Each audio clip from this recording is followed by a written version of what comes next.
Hello, welcome back to another episode of CaseyBuilds Live. And today we're going to be doing one that I've been really excited about for quite a while. I've been saving it, and then earlier today, Chris Bailey, who's frequently watching here, definitely one of our frequent viewers, he was building his, and so I thought, well, that's a good sign that I should build mine as well. So today, go on this side, we're going to build the Fast and Furious Charger. Dom's Charger from Fast and Furious. I love the Fast and Furious movies.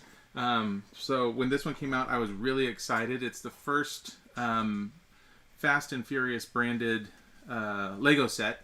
And the fact that it's Technic, I love the Technic sets, and the fact that it's a Technic car, like it's all, I'm really excited. This is, I think it's going to be a lot of fun. It's only 1,000 pieces, so it should not take. I think it'll be a couple hours to build. It'll be a quick one today. Not a quick one, medium one. But as always, I'm gonna go ahead and open this guy up here,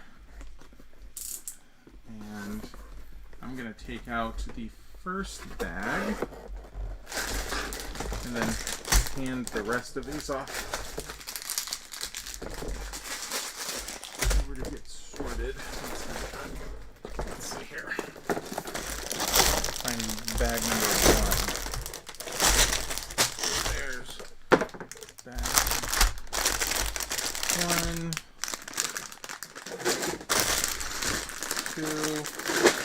2, 4. There's another 1. There's a 3 and a 2. There we go. All right.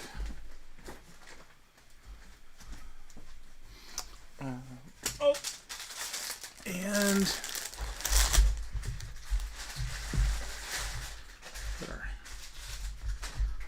put our tires off to the side. There are decals for this set, sadly. Gonna need my scissors.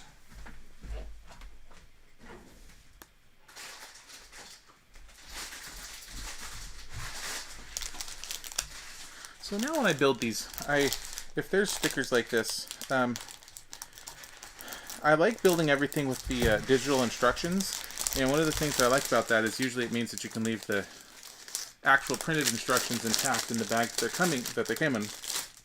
But on the sets that include stickers, they always put the stickers with the instructions. So you kind of have to surgically extract the stickers from the bag, which we've done now. So this one, there are four sections. Four sections, and on some of the bigger sets, there will be one number 1 bag. Well, on a set like this, sometimes they will actually have a few different bags with a 1 on it. So they all go with one section number 1. As you can see, if we page through here, yeah, the first bag here is going to be kind of the back half of the chassis, and then we'll do some engine, then we'll do some front body work, and then we'll finish off the back end of the body work. So, good afternoon, Cordy. Welcome to the build. Are you building anything this afternoon?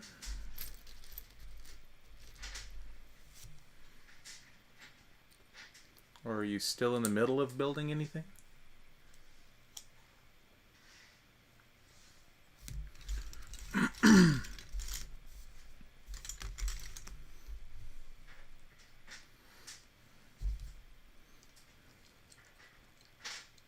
So this is already interesting. This piece right here. I don't know if I've seen a piece like this before. This is some kind of protected bowl for this CV joint to be in, which is interesting. Yeah, I don't know what the deal is there, but I'm sure we'll figure out what the reason is soon enough.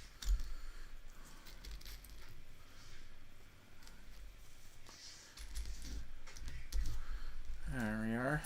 And like any good car Technic set, we're going to have a differential here. So much more civilized than just having one axle going through the whole thing. This way it makes it work a lot like a modern car would. So you get as much power going to the wheels as you possibly can, and if one starts slipping or doesn't have traction or whatever, you're still sending out as much power as you can to all of them, as many as you can. Whoops, wasn't supposed to put those in yet.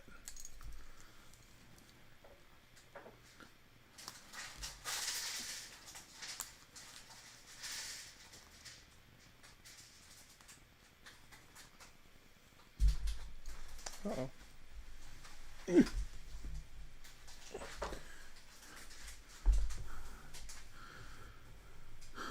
Building a coder pad test for interviewing. Okay, that sounds not Lego related, but still fun.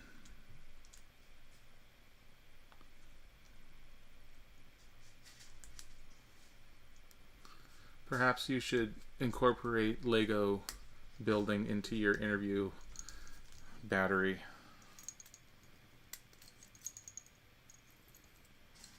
Just an idea. Okay, there we go. Very good.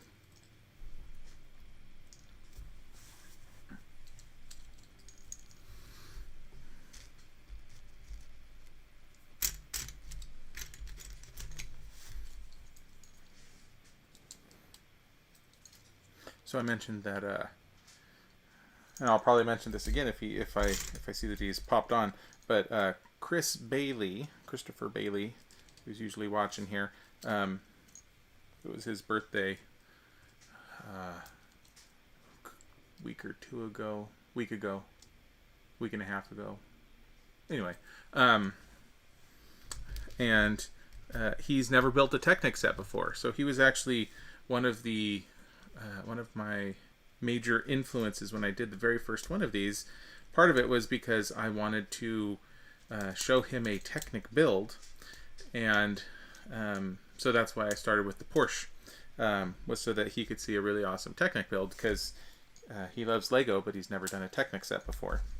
And so his birthday, I went ahead and ordered him up this set, and it's the first set.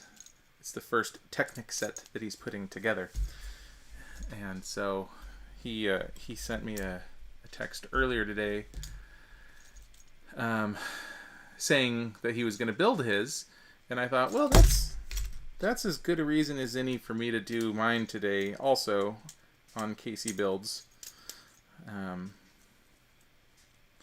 So I figured, why not? And we'll see if he joins the stream, and then we can be building them at the same time. Brother from another brick. That's cute. Hey, look at you, Chris. You're here. Very good. So far, so good. We're 9 steps in on the build, and I haven't made any mistakes yet that I know of. Chris, I'm not saying this to suggest that we should compete here, but I'm curious, with this being your first Technic build, if as I'm building through here, if I'll catch up to you.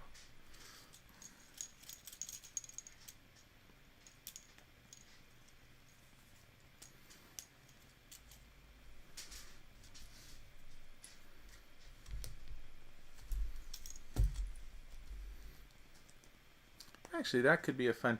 So we've had a few different ideas here for fun Casey builds, fun ways to do it.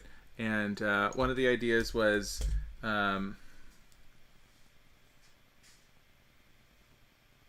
absolutely hated step 3/4. Are those the ones that I've already passed? Oh, the differential.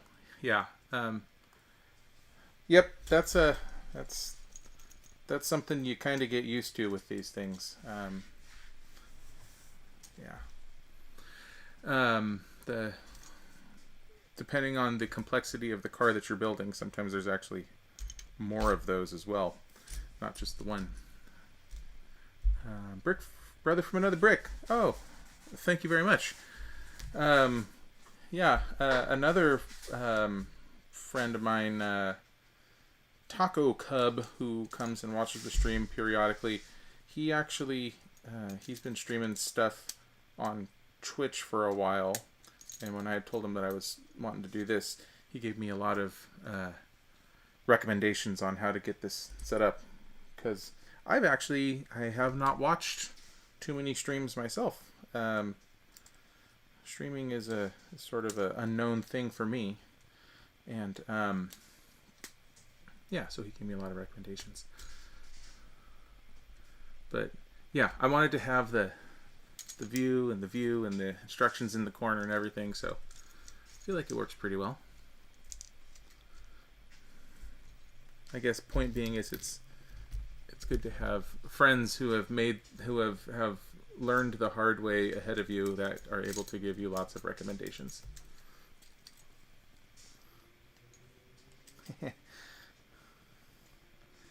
Today the shirt seemed appropriate for the theme of the build. I'm actually bummed because the last Fast and Furious movie that was in the theater, glad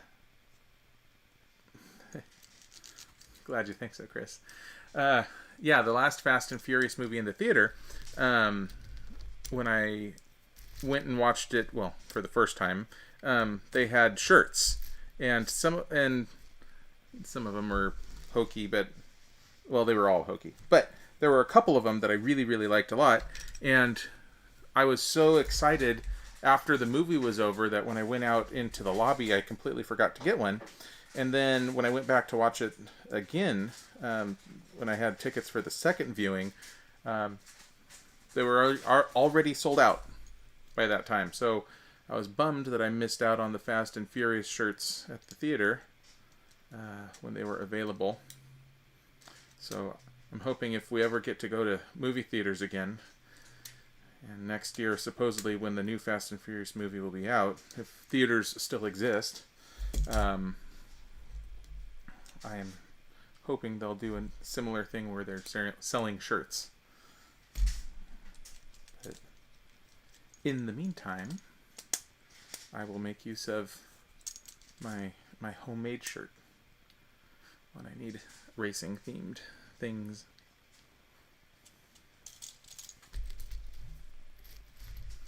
Oh, these are interesting pieces.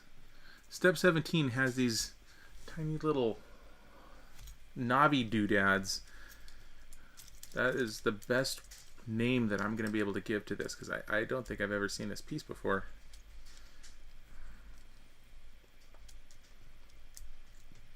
That's odd.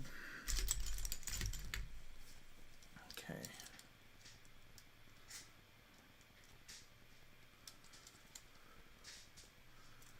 All right, now for the big body work.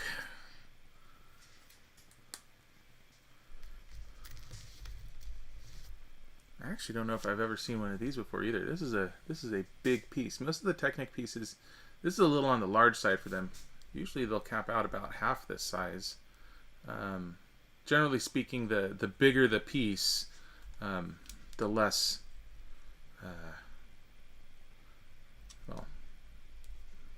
the less firm it is, I guess. But I don't know. I've never seen one this big before.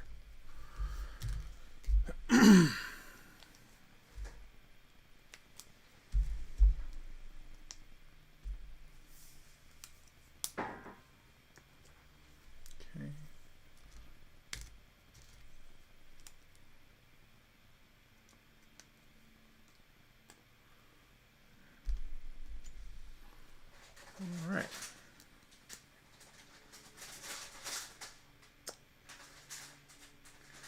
Okay. All right, Chris. Very good. That means you're halfway done, I believe.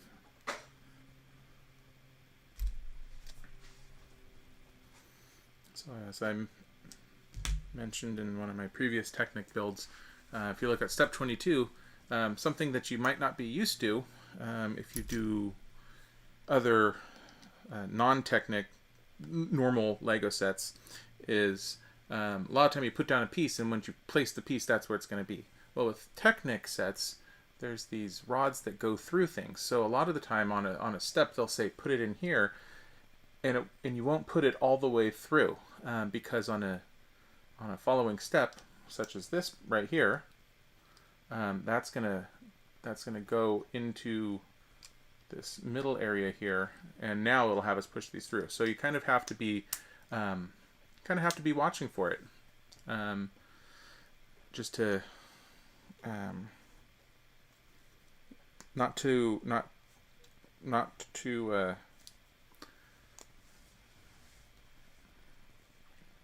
I don't know the correct way to Lego describe that.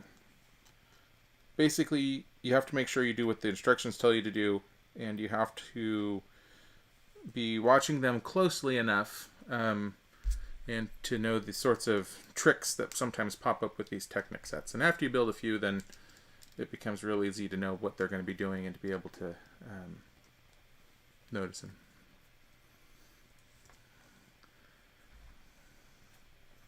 Oh, another new viewer. Jamela? I'm afraid I don't know how to pronounce your first name, Miss Rodriguez. But welcome to the stream.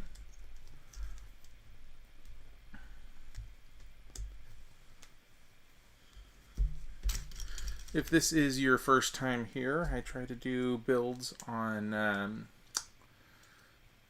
every Saturday and Sunday at 2 p.m. Pacific.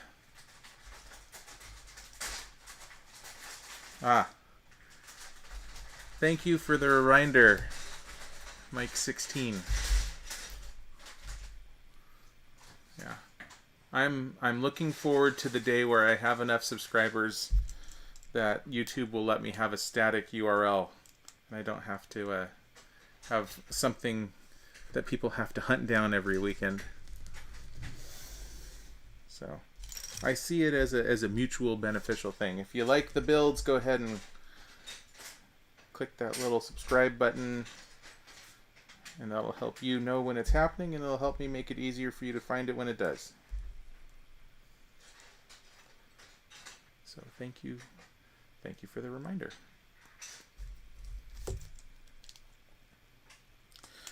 So we're pretty early in the build at the moment. This is going to be the main floor plate of the car. So one of the things that the reviewers have said regarding this set, people seem pretty polarized about it. Either you love it or you hate it, which is frequently the case with so many things. But one of the issues, Bo James,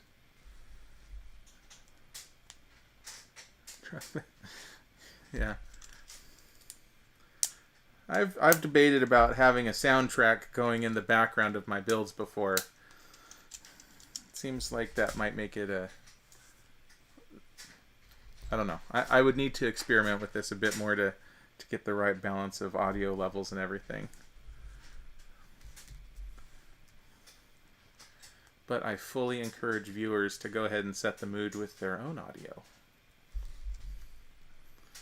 But yeah, this set has kind of had mixed reviews in the Lego community, and some people,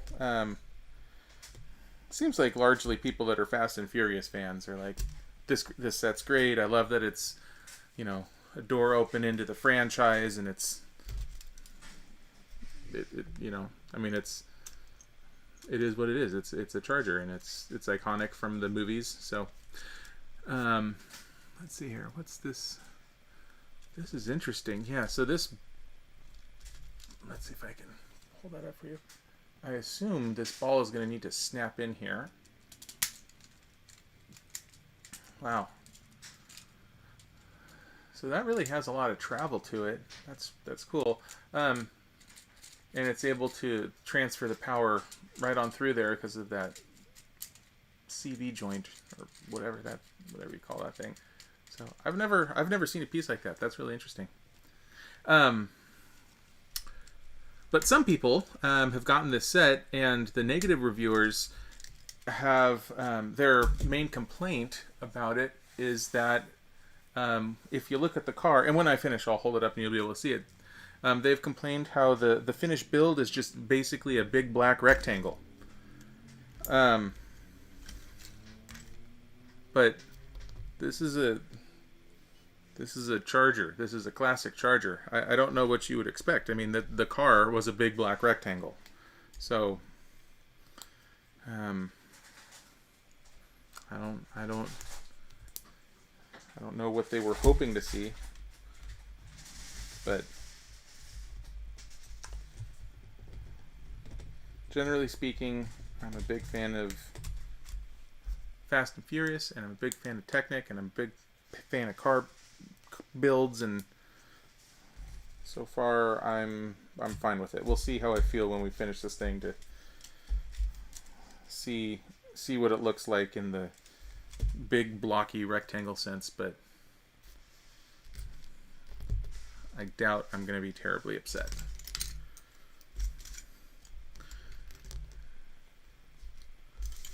Oh, Paul Walker Technic. Yeah. Perhaps a nice tribute, like a bust or something. Honestly, I'd love it if they would do a Paul Walker classic skyline. That would be pretty cool. That'd be a fun set to build. I know I've spoken in the past about how much I wish they would put out a Nissan GTR set, and my hope would be for one of the current GTRs. But if they did a classic GTR, that would make me pretty happy too. Wouldn't complain about that. One of the classic Skylines, the pre-US market Skyline. This is interesting. So the shocks here. So we've had this piece just hanging off here. So the shock, you actually need to compress the spring a bit to be able to get it into place. There we go. And then lock it in. There we go. So we're going to have some decent travel on the back. I imagine this is important, or will be important, because I believe when this set's done you can actually put it in wheelie mode. And anyway, we'll see where it goes.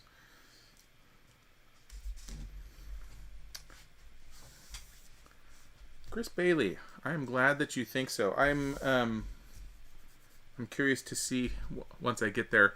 I'm guessing this is going to be similar to the same sort of engine builds that these sets usually have, where you have to build the pistons and put them into the cylinders, and sort of wish that you have an extra set of fingers to be able to get everything to stay in place. But yeah, the engines are cool. Being able to actually see the pistons firing up and down in the cylinders. All right.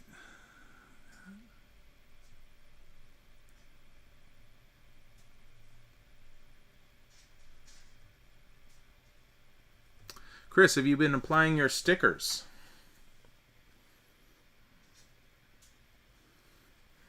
Or are you leaving your pieces unadulterated?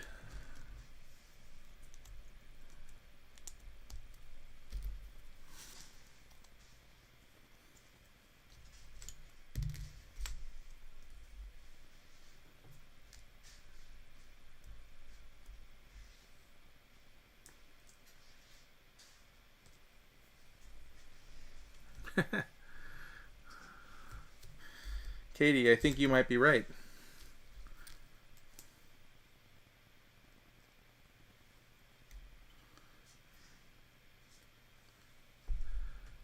You know, Katie, you have a lot of patience, and I know you've been thinking about finding an interesting hobby. Perhaps you might want to consider the ship in a bottle model building. That could be your thing. That'd be pretty neat.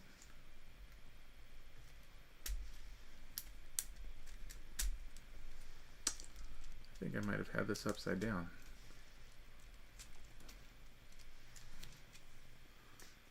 As far as, not that I've been building things incorrectly, upside down in the sense that I think I was looking at it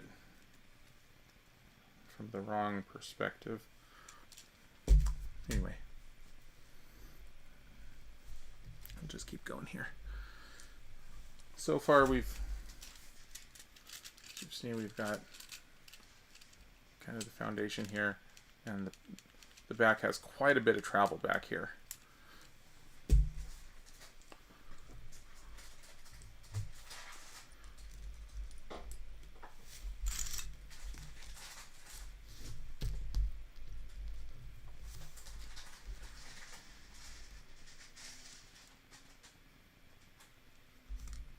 Chris, are you saying that you have only applied one sticker, or that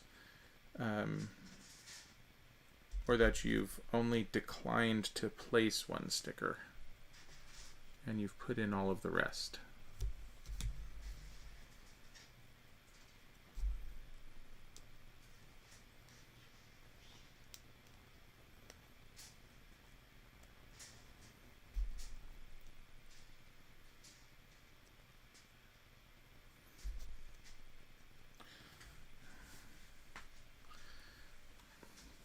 Katie, imagine if you were making a ship in a bottle, you'd actually be able to sew your own sails.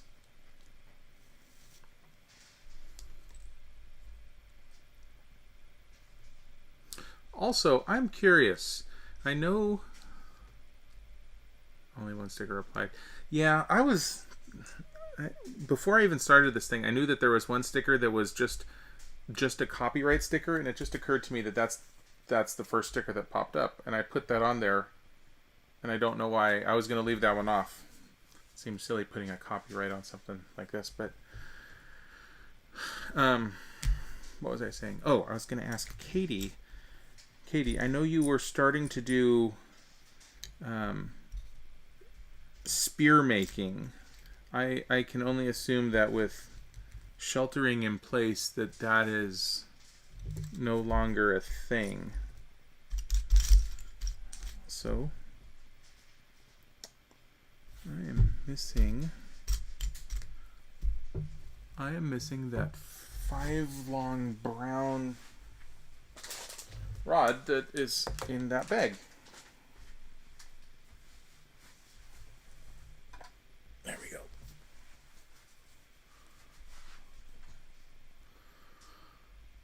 Okay.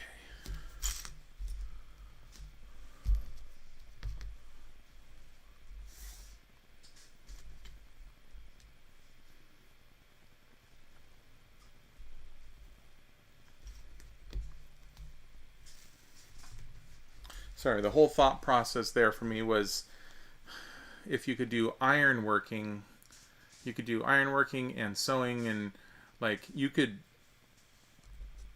do one impressive ship in a bottle with all of these very diverse creatory sorts of skills that you've been picking up. Kind of neat.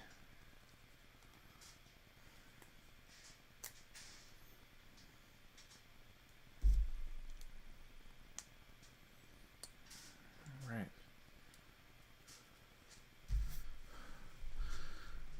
So one of the things that's really fun for me with these Technic sets is seeing just how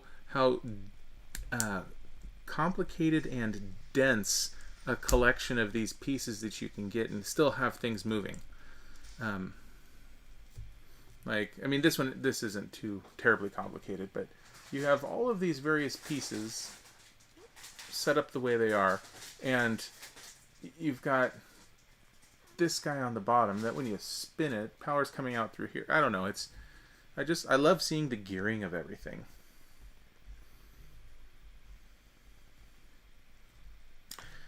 Cordy, that is exactly right. You never throw away the bags until you're done.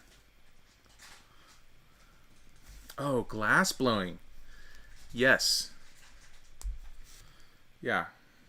Then you could blow the bottle that you build it in. I wonder if you could somehow do something wild where you blow the bottle around something that you've already built. Oh, that's the wrong gear. There we go.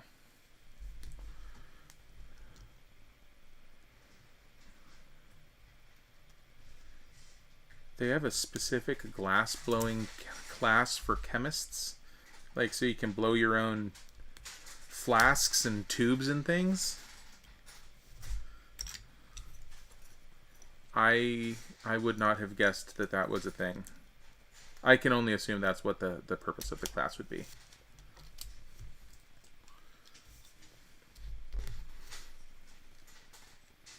Perhaps the underlying reason is they want you to really appreciate the work that goes into making perfect glass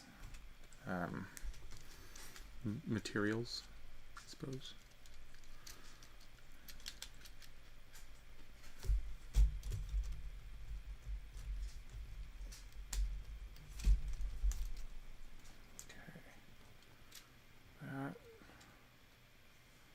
Probably going to have a rod go.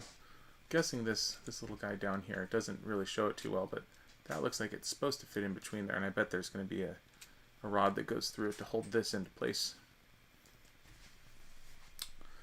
Just like it's telling us to do on the next step. Look at that. Okay. Yeah.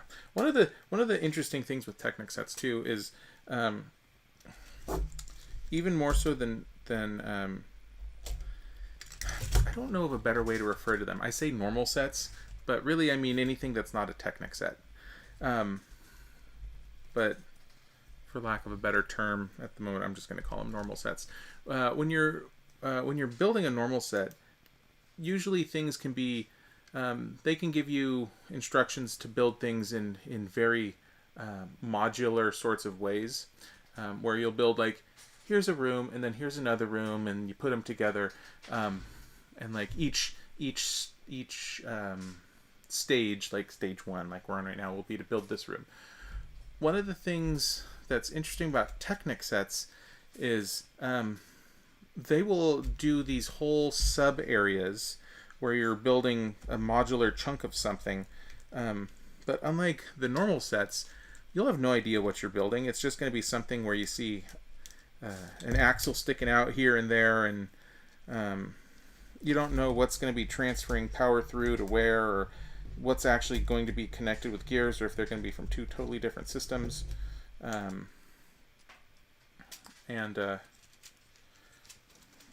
When you're building these modules,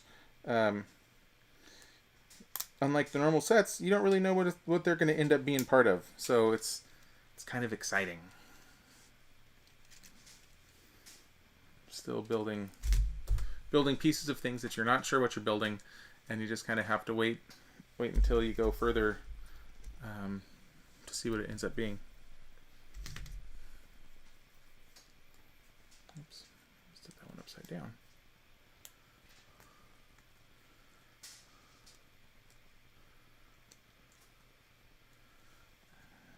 After my last build on last Sunday, now I'm worried about making mistakes. Like, I sort of compulsively just thought I was going to have to do a shot because I was putting that the wrong way.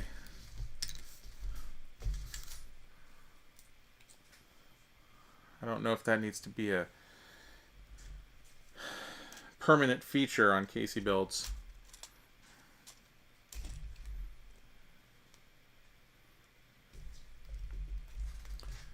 I'm sure quality control will have something to say about that.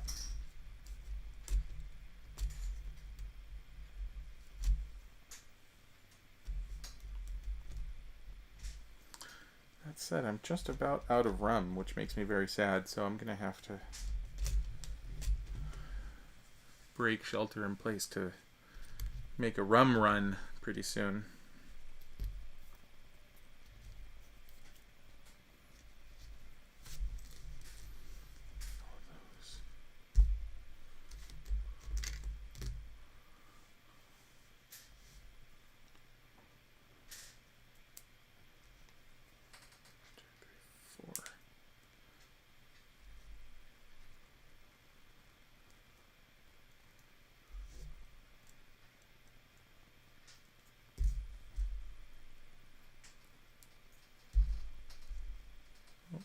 To have 2 of those. Not yet a mistake, though. Make a rum for the border. Sure. All right. Good chunk of the frame here. Assemble all that.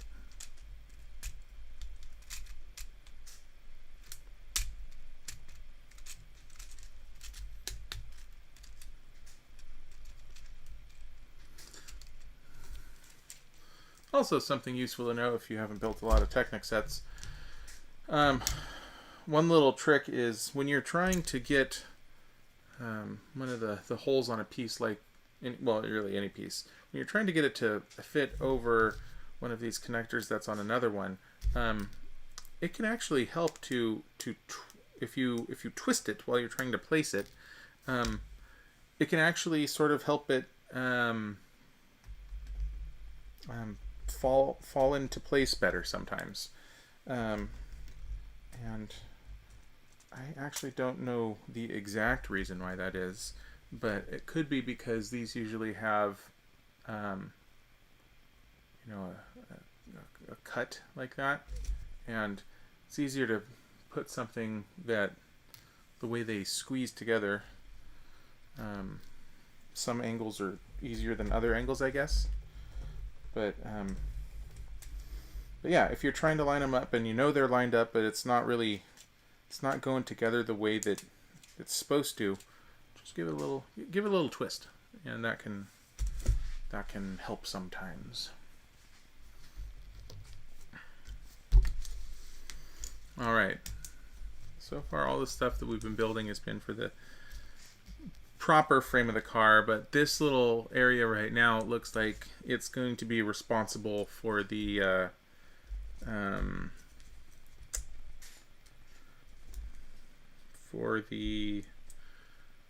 oh shoot, come on, words, for the wheelie. This model supposedly has a switch you can flip that puts it into wheelie mode, and this little area down here, the little sub window right there, looks like this would be perfect for propping the whole thing up.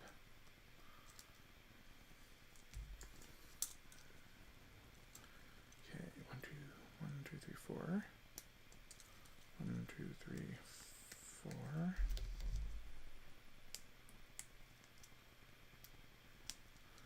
All right, and this goes into there and there. Okay. Oh, no, I could be wrong about that, actually.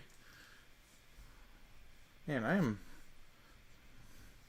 feel like I keep the orientation that I'm looking at this thing keeps flipping around. I can't keep track of, oh, actually no, it goes down there. No, it's supposed to be down there. Oh, is that supposed to be? Oh, no, that was...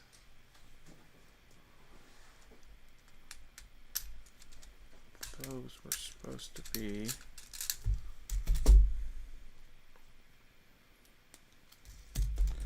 this one needed to be upside down. There we go. Okay, yeah. Okay, I'm going back to my original statement. I think this is going to be for propping it up into wheelie mode.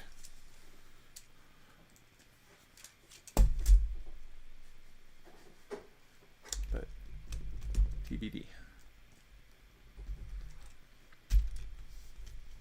One, two, three, four.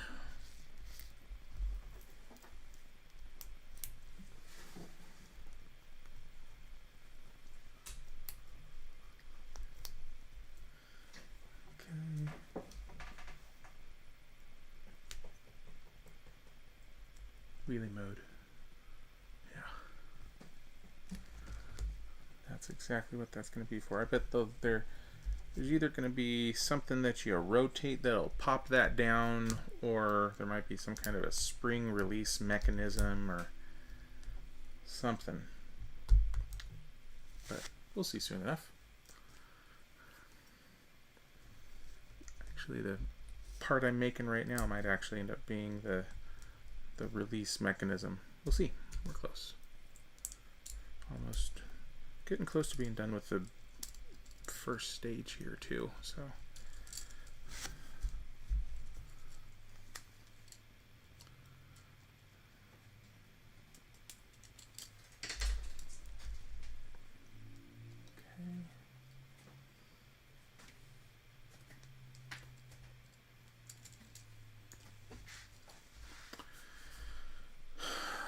all right, that goes like this.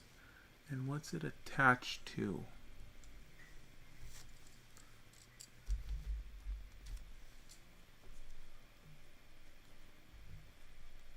What? Oh, this bends down. Okay. So when we built it, it was flat out like this, but it looks like it needs to bend down, and then these snap into place. Oh, right down there. There we go. Okay.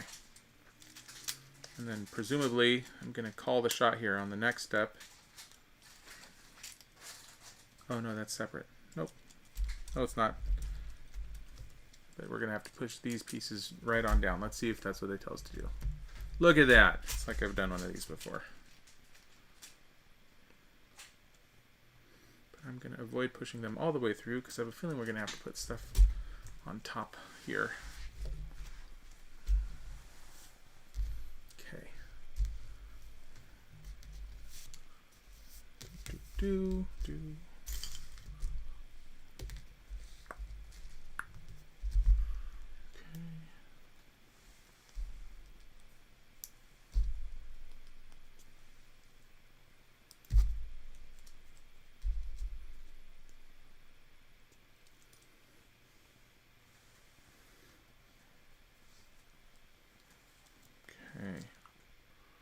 Alright, whatever gearing we're working on here is going to attach to that. I think we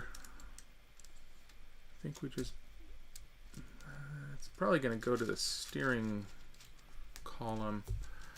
A lot of the times on Technic sets they'll make the steering wheel functional, but in the old days of Technic they would put a knob up on the top. And it looks like we have a knob up here. And if you're, particularly if you're a kid and you're moving you're driving your car around, it's a lot easier to use a knob at the top to handle the turning as opposed to trying to push it and have your hand on the steering wheel inside. So I'm guessing that's going to go back to that old style of having the knob up on top to control the steering.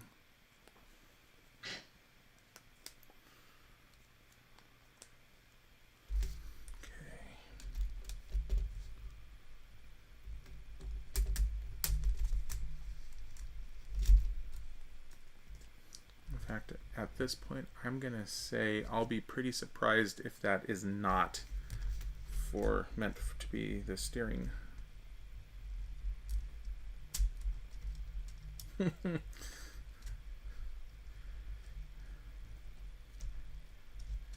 Yes, Catherine.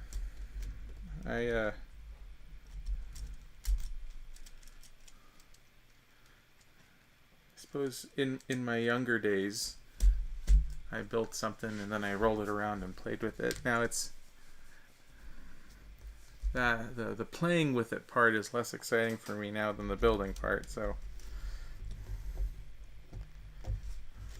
maybe that's the sign of maturing, is the way you play with your Legos.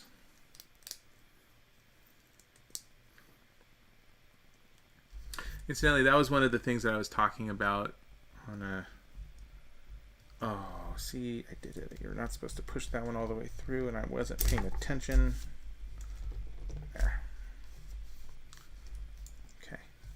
I don't remember which set I was building when I was talking about this, but the Death Star originally did not appeal to me because it looked like it's more of more of like you build it to have a Death Star dollhouse to play with, as opposed to having a like the ships where you build the ship and then you have a really cool model of the ship. It looked like it was, the purpose of it was to build it and then be able to act out things in the rooms. Ultimately, I changed my mind about that being a bad thing, and that it would still be fun to build even if I wasn't playing with it in the old-fashioned way. But yes, exactly. The youth is wasted on the young.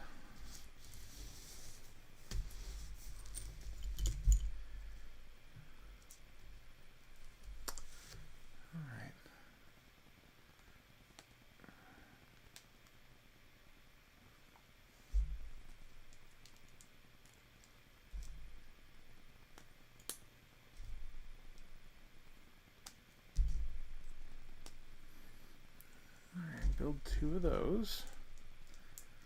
Can do that. 1, 2.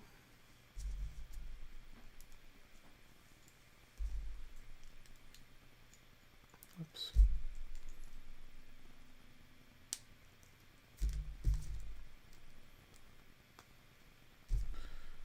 All right. And then these need to attach up under on these guys like that. Yeah, like so. Maybe that'll attach to either the bumper. No, that can't be the bumper yet. That's gonna need to be,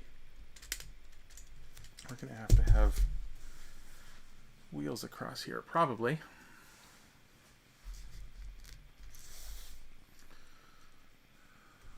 Where do these guys go? Oops.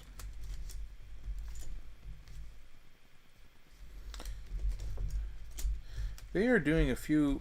They're definitely over engineering some of these connections. They look like they really are trying to keep parts of this thing very, very solid. A lot of the times when you're building a set like this, they'll have you put a few pieces together and you just think, oh, okay, well those pieces are together, they're not going to come apart. They usually don't, but this one they are doing things in such a way like this here.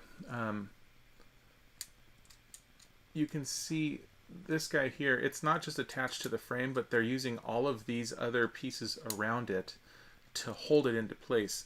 So you can't, I mean, it's, instead of just attaching it directly to the darker gray one, it is firmly attached to this guy. So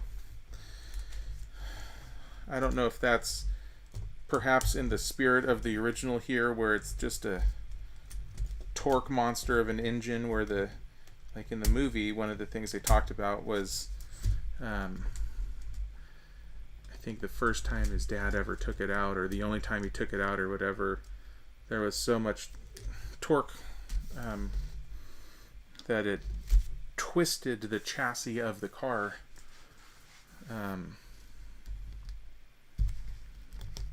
So I don't know if that's why we're doing all of this over engineering here, but either way it's cool.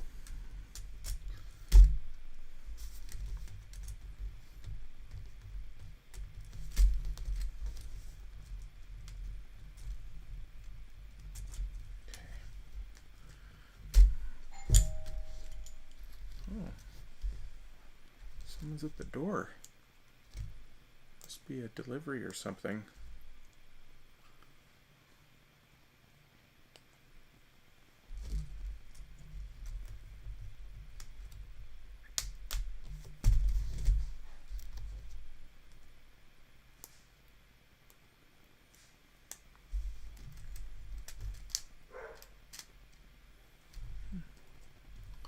Oh, well, that's that. That's the end of bag one. Okay, so we have our frame here.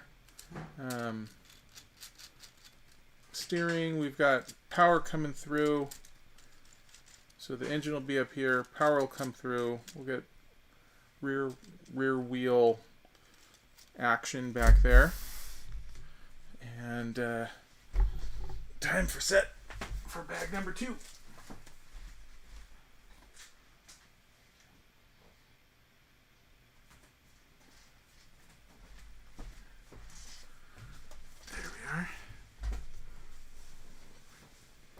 Sip.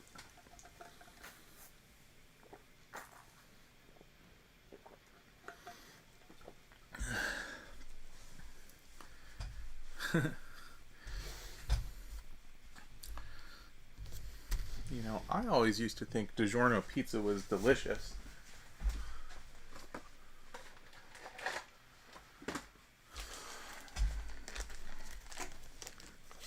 I suppose that hasn't changed. I still think DiGiorno pizza is delicious. But Lex judged me for that recently, and I thought, okay, well, we're going to have to get some so you can see how good it actually is. And we had it, and I thought it was delicious, but I don't think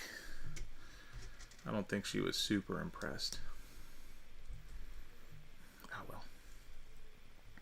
More for me, as they say.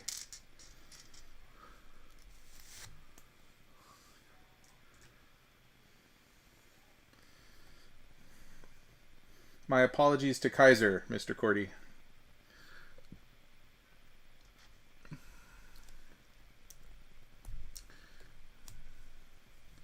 It's nice that he cares so much about protecting you, though, from possible intruders.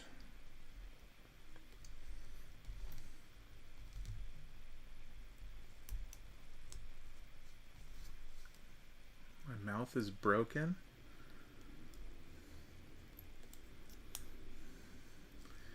In the sense that there's something wrong with the feed, or because I think DiGiorno is delicious?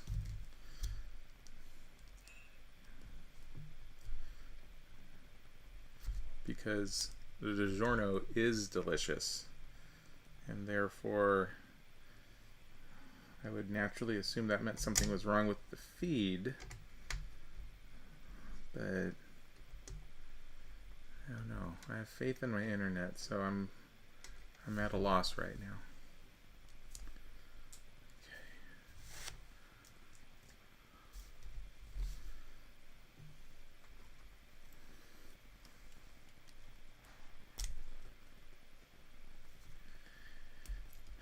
Katie, you have talked about stuff tasting good because it tastes like different types of soil. So I don't think that really, I don't know if you qualify as an expert on what sorts of foods taste good or not.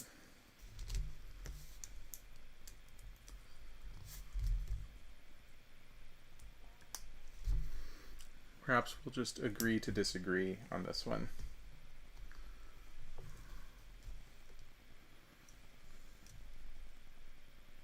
Ooh. Man, some of these pieces are really snapping together with gusto.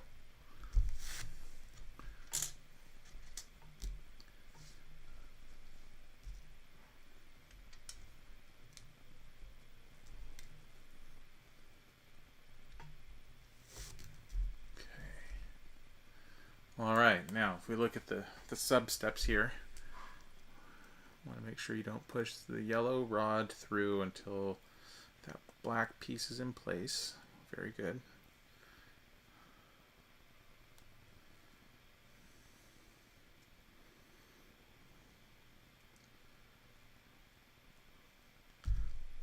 I'm going to say is anybody that knocks DiGiorno right now has clearly not had it in a very long time.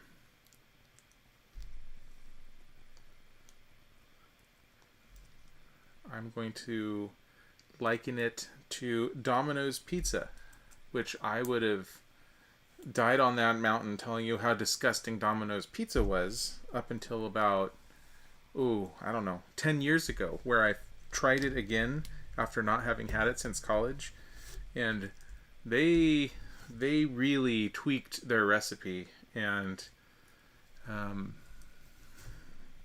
Domino's is much better than I remembered it being.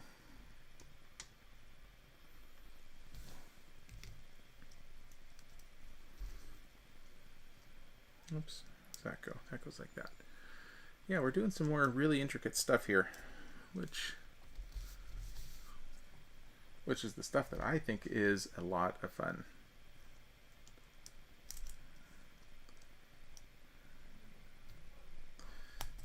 So one piece that I have broken before is, if you look at this guy here, at the very edge, I've actually had it break off, shear off at the top up here. When you've been placing it through something like this guy here, if you miss, the top of it can break off. Granted, that's only happened to me once or twice. But it is one of the few pieces that I try to be careful with, because it's broken before. Okay, that needs to go over. We're probably gonna finish, one of these guys off here. So I can only assume right now this section that we're working on is going to be some kind of struts for the car, something to do with the suspension or something, because these usually attach to things that wheels attach to, typically in these sorts of builds. We'll see if that ends up being the case here. I'm guessing that it will, but we'll find out.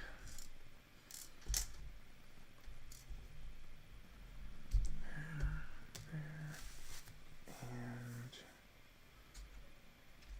2 of these.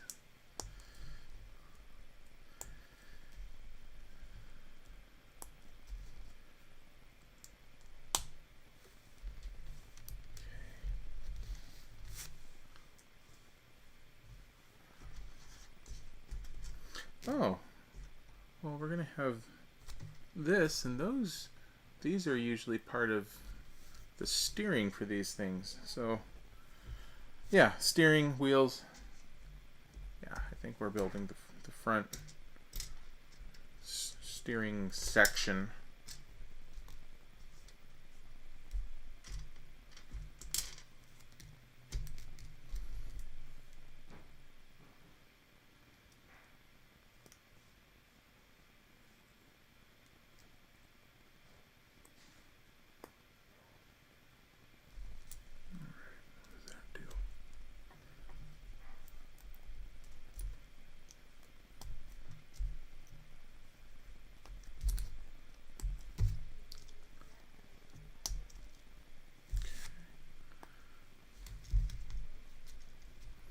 Alright, make sure these are all lined up the right way. So that needs to be facing that way.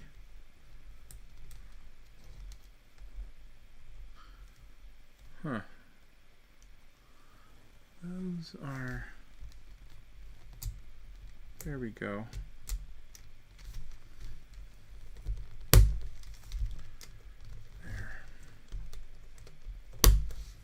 There. Now, so the way this will work is, when these are rigid, this will shift back and forth, and that in turn will turn the wheels one way or the other. So I'll probably be sitting up here, and then steering will go all the way up to the front. So, actually working with a slightly updated classic Technic car design right now.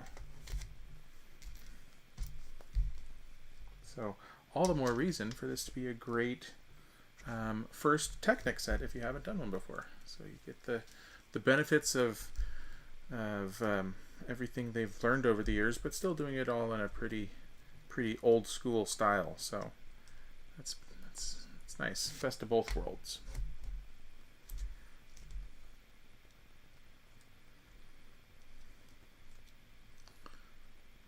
Okay, and these need to go on the insides.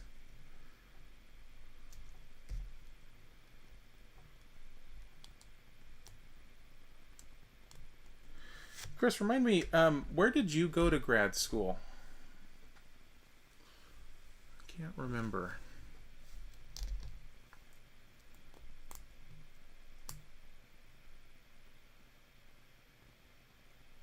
Oh, shucks. Those were the wrong pieces.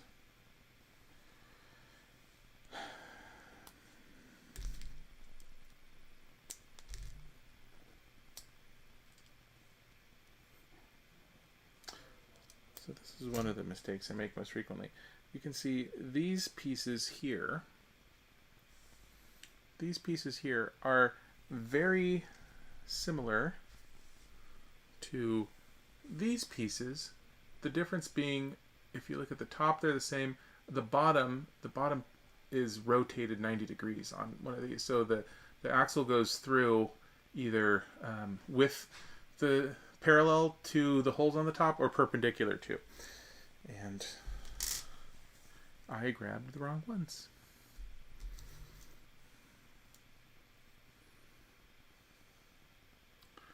Oh, I love blue box mac and cheese.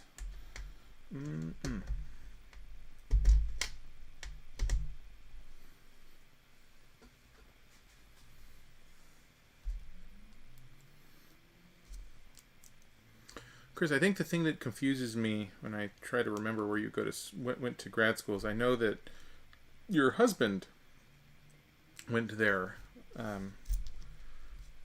as well. And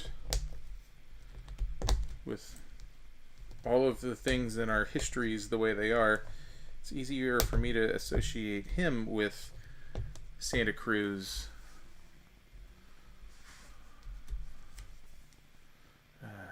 And then I don't remember where you went, and for some reason it's hard for me to think about you guys going to the same school.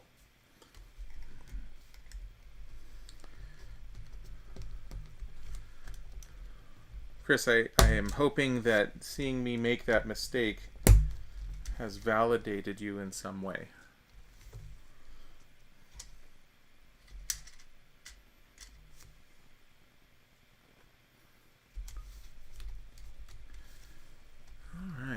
This is this whole section right here is kind of weird because usually one of the hallmarks of Technic is everything is very exact and precise, and right now this is all pretty loose and flimsy, which is not the way most Technic sets usually are, which means that we just need to keep building, because eventually we're going to get to the point where this is no longer loose and flimsy and it'll all be nice and tight and held together. But for the time being, it's just kind of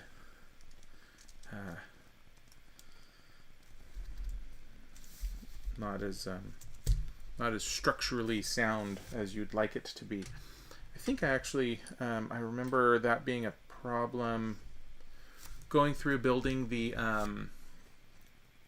paddle shifter box on the Porsche when we did that one, which feels like so long ago at this point. Back when all of this shelter-in-place stuff was starting.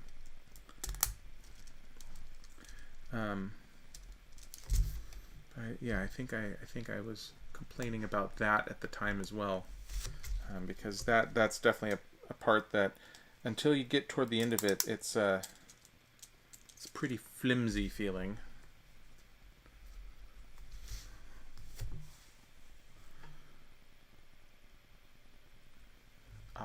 finished his doctorate the year before you started mine. Oh, sorry. Huh.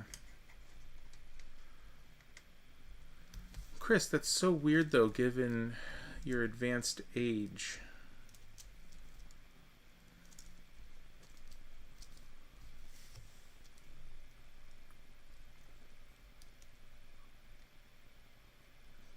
Just gonna leave that out there like that. I'm gonna throw it like a time bomb.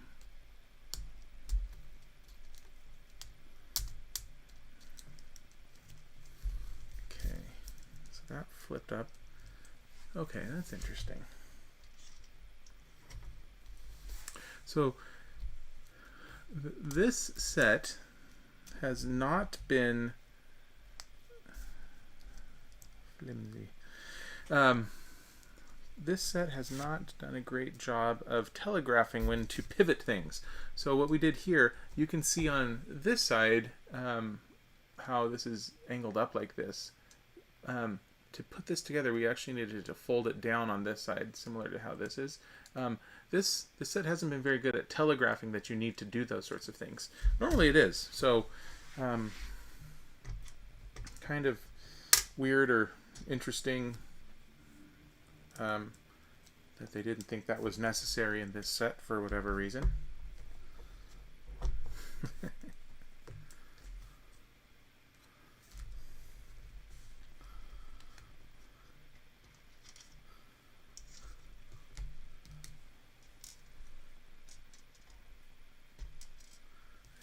I think there's a difference between promising to respect and promising to not harass.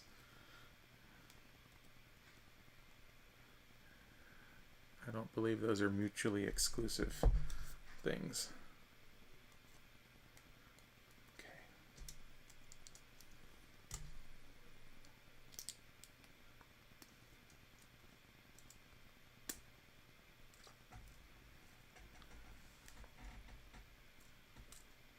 Oh, it's like a kind of whirly doodle.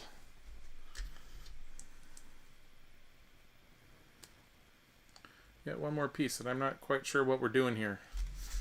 We'll just have to wait and see what it turns into.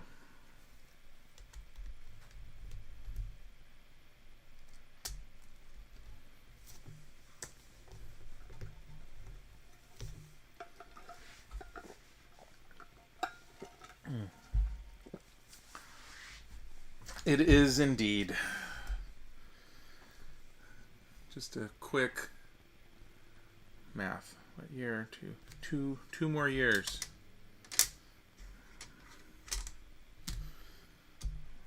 Be here before I know it.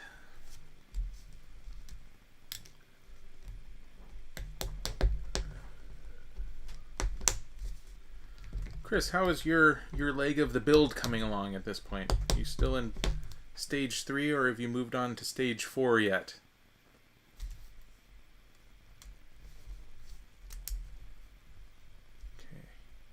Oh, see, once again, you're supposed to put that, it didn't tell us to flip that down, so I didn't do it, and then it didn't lock it into place like it was supposed to. Come on. There we go.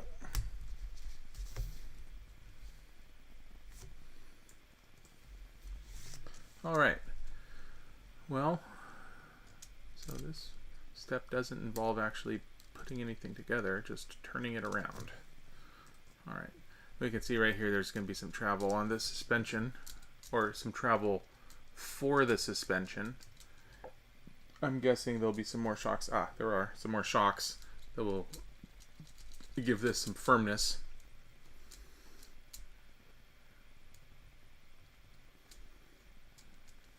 Oh, Cordy, I hate to tell you this, but time keeps marching along. All right, now how's this gonna go together? This is on top. This part attaches to that part. There we go. Oh, that was very satisfying. Those two sections just fit right together so nicely. And then these all line up. There we go. Oh, very good. And then I'm guessing this, oh, that will be really cool. So I think this fella right here is going to move this down here somehow, which means you'll be able to, theoretically, if this works the way I'm thinking it's going to, you'll reach inside the cabin of the car here, and you'll flip the switch to make it go into a wheelie. So that'll be fun. It'll be like you're downshifting or something to get yourself some extra torque. Put it in the right range of your torque band.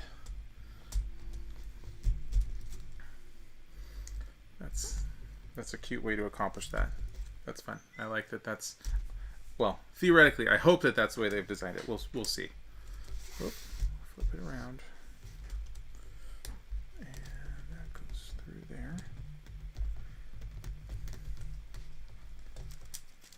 If I can, as I said, give it a little twist. It helps get those on a little better. Those guys right there.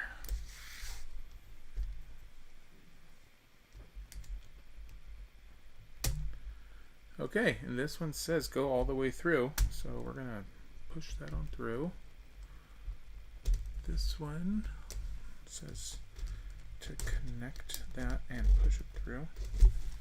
There we go. I have the equivalent of some anti-roll bars or something in there now.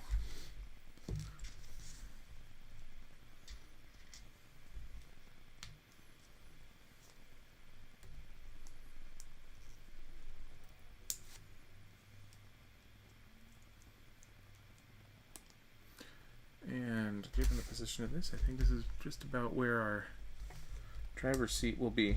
So I have a feeling that right there is the curve for the driver's seat. We'll find out. I keep making a whole lot of guesses here. See how many of them are actually right by the end of this.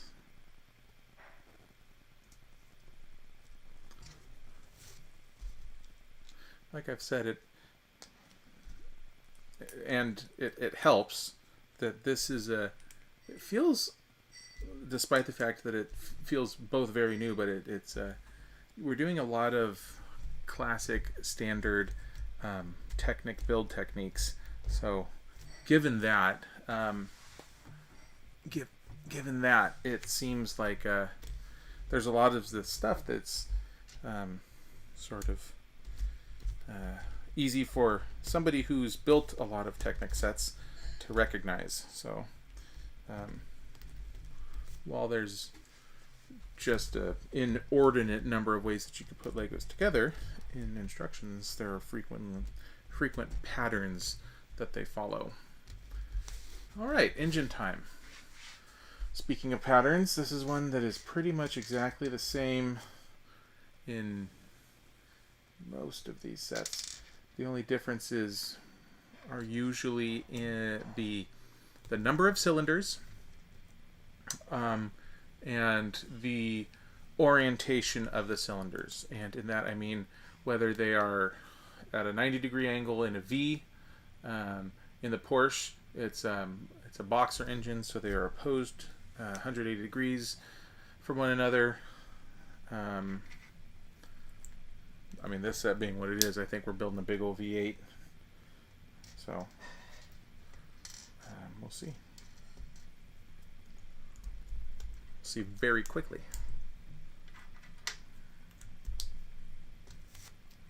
Okay.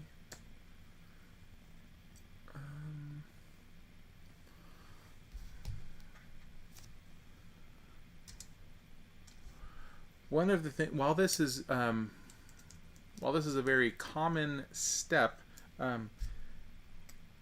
they frequently change the way, instead of having you do the same pattern all the way across this one, they have you come to the last one and put it together this way. I don't know what their reasoning is for behind changing the way these things are pieced together, but I think they can feel a little clumsy sometimes, And so I think one of the things they do, and that they're still trying to do, is they experiment with different ways to get the cylinders together, as well as different ways to attach them on the ends into the vehicle to mount your engine block, basically. And so this is one of the things that will frequently change. The engine, most of the 90% of the engine will be the same, but the mounting points on either end will vary. 1, 2, 3, 4, 5, 6, 7, 8. And here we're going to do up our pistons, just like every single one of these sets ever are. And this is what Chris had mentioned earlier, is that this was sort of a annoying step, and this is, in my opinion, probably one of the more annoying, tedious parts of building the car sets, is actually this, specifically this part of putting together the crankshaft.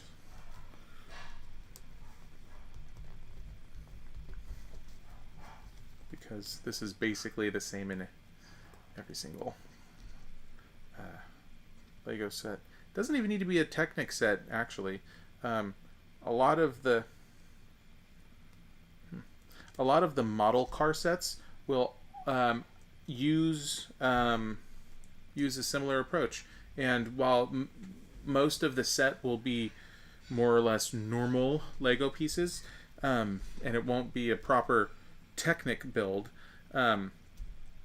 they will still do something like this for the engine and have just enough axles and rods and Technic pieces in there so that when you roll the car, the wheels are attached to it, so you actually see the engine spinning around. So that's even on non-Technic sets, you usually have to build these sorts of things for cars. So every once in a while, there will be a car set that comes along, like I said, this is probably about 95% of car sets do this exact way. But like off the top of my head, one that I can think of was, there's a recent Technic set for a Corvette, certainly a smaller Technic set, but it actually, you build instead of having a crankshaft like this attached to pistons, you actually have a camshaft almost that uses a lot of the little, I already used them this time, but has basically nubs around one of these axles, and it is effectively a camshaft, if not literally, and then on top of it there were little axles with caps on top, so that when it turned, it looked like there were pistons firing. So it was actually different than this. Largely accomplished the same thing, but it was a creative, different way of doing it.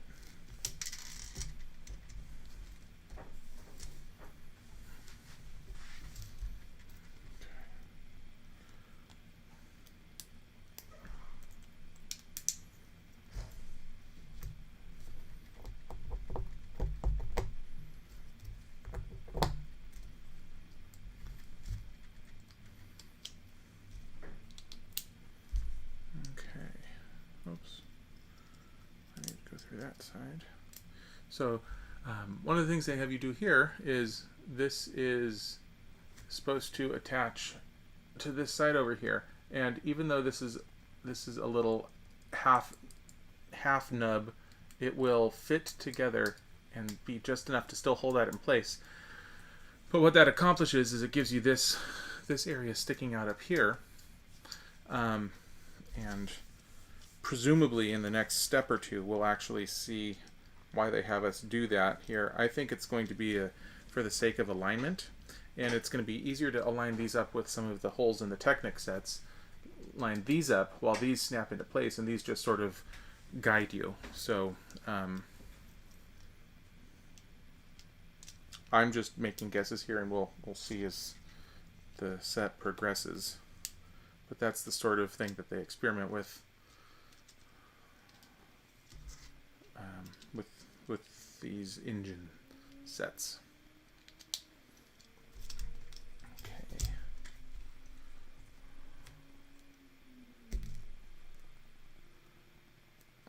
Also, I think I might have given myself a bruise just now on the tip of my index finger, which makes these sorts of builds just a little less fun.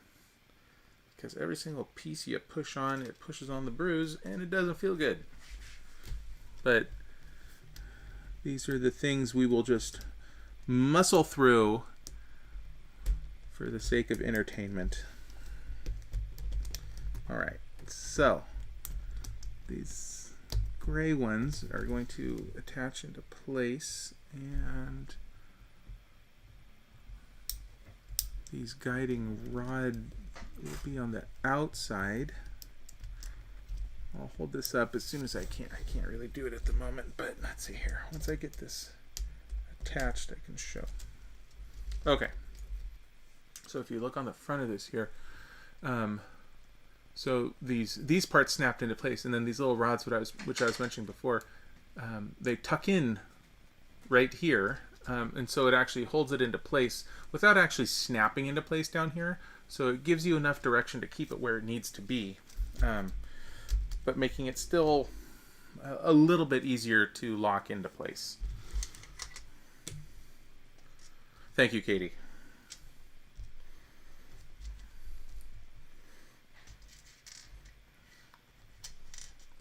I am doing this for the fans. I know you must give the people what they want.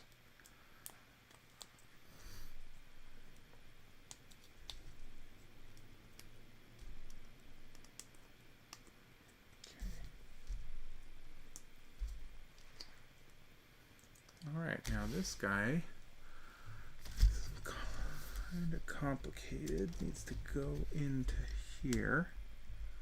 There. Then I'm guessing I'm going to have to push that one through. Yep. Green arrow.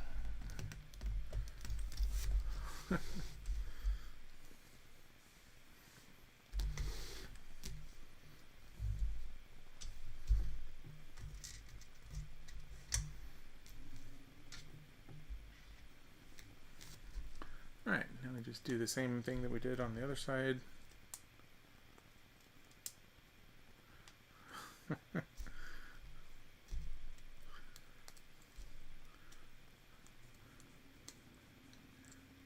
Chris, we'll see what happens when I reach 100 subscribers. How about that? I mean, I'm not promising I'm going to. In fact, I'm going to explicitly state that I'm not telling you that I'm going to do that.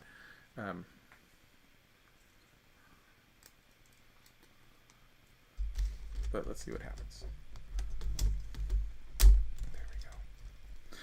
All right, and then another arrow telling me to push that one through. Yep, there we go.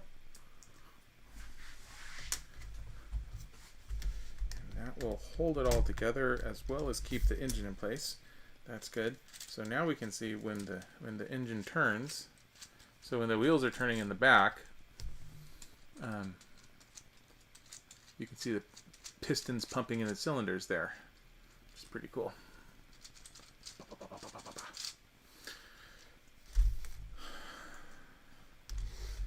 And as with most things, it's more fun if you make your own sound effects. So I encourage you to do so. I certainly do. And there's another shock. There we go.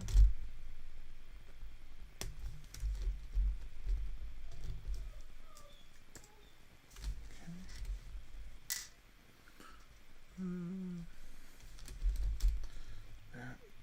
Where do you even attach?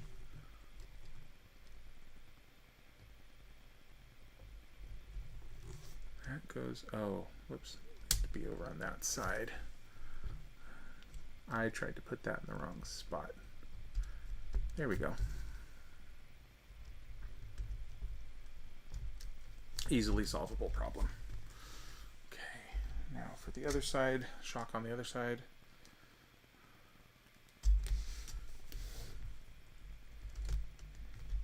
Easy peasy with yellow. There we go. Goes through there. Lock it into place. And if you were smart, you would put it in the right spot first, which I didn't do, because why learn from the first time? There. And a couple more of those. That goes through like that. And we cap it off. Okay, so now, like I was saying kind of a while ago, we have some travel on our front suspension, and if you twist this in the back, you can see the front wheels turning. So that's the classic design I've mentioned a few times that you're probably tired of hearing me say. Okay, where does this go?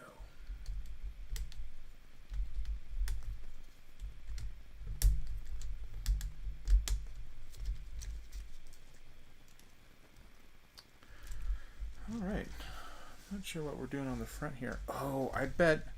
So this coming through off of the engine block here, I think the front of this thing, we're gonna have something attached to the supercharger, maybe, or a faux supercharger, perhaps. Not sure yet. Oh, that's cool. Okay, we're actually building a chain that's going to attach. So building the chain is going to be annoying because these little pieces are silly. But we're actually building a chain. If you haven't spent a lot of time looking under the hoods of cars, imagine a bike chain. That's something that's probably a little bit more accessible for some of you. And this bike chain will go around with a couple of gears on the front of this thing to actually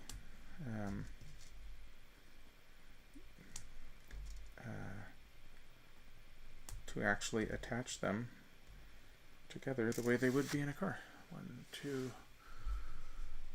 3, 4, 5, 6, 7, 8, 9, 10, 11, 12. I need 4 more. 1, 2, 3, 4. There we go. Now this is going to be pretty cool. So let's see here. That goes around like that. And, ha! Oh, how fun! So let's see here. If I hold it back here, you can see. So now you can actually see the chain driving that top. That's cool. That's really fun. Oh, I like that. Clearly. Okay.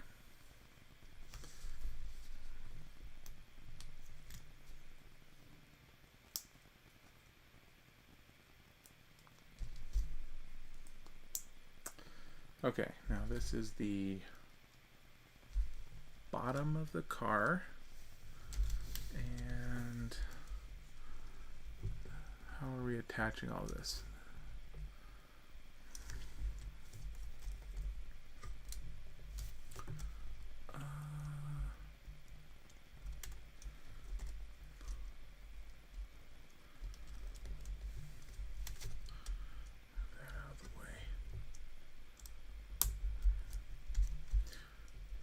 I think this is what they want us to do. This is not the most well-written step, but we'll find out real quick if it is or not. Okay, this needs to go back down like that, and go through, give it a little twist. See? A little twist, and it goes right in. Boop, pow. Very good. Okay. So now, presumably, those are attached. So let's see if I'm right. So right now, we're driving our car. We downshift. Wheelie mode. Ha! Look at that. I was right. That's fun. Okay. Let's not get caught up on that. Keep building. There we go.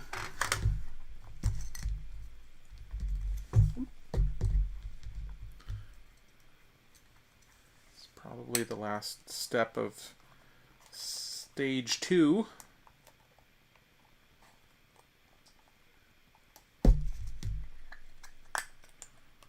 We're an hour and a half in.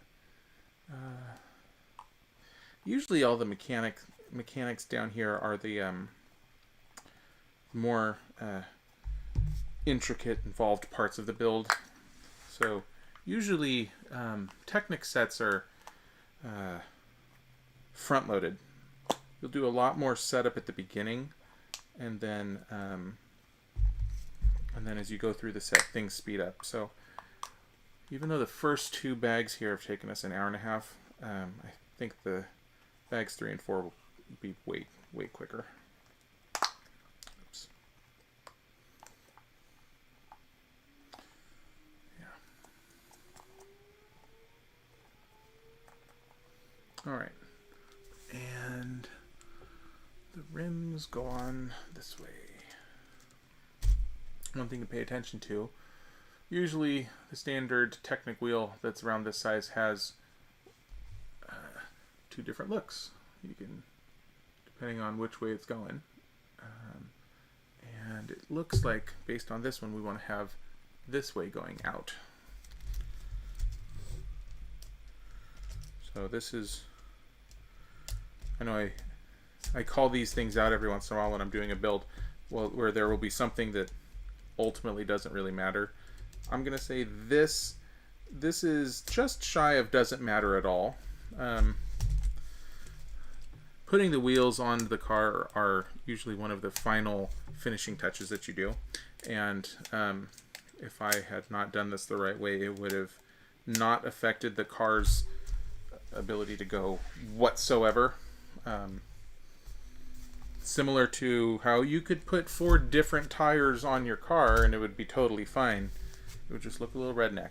And so this one, are we done with this? Yeah, we're done with that guy. So now if you see here, when we drive the car, you can see the engine working, and you can see the deal going on the front up there. This is fun. Like at this point, this kind of looks like a hot rod, and now we'll just do the frame around it. These go into our extra pieces bin.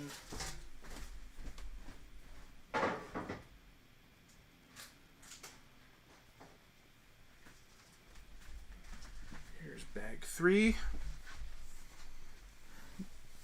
And while the tray may look a lot more full than previous ones, a lot of these pieces are a lot bigger, which will once again lend to making more progress more quickly.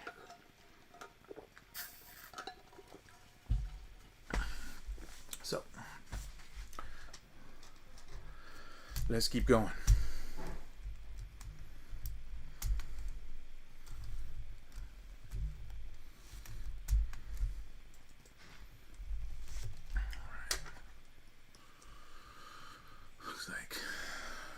I'm guessing this is going to be a front bumper.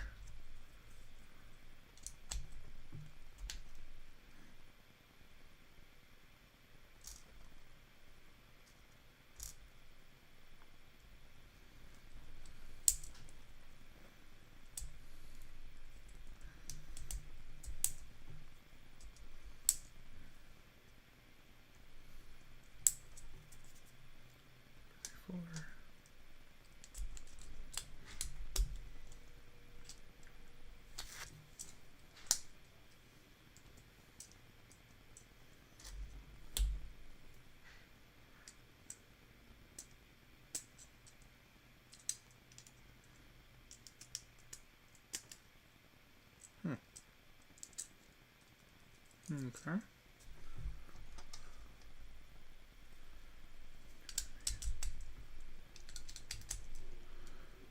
So, Chris, earlier when I had asked, oh, bag 4 for you, very good.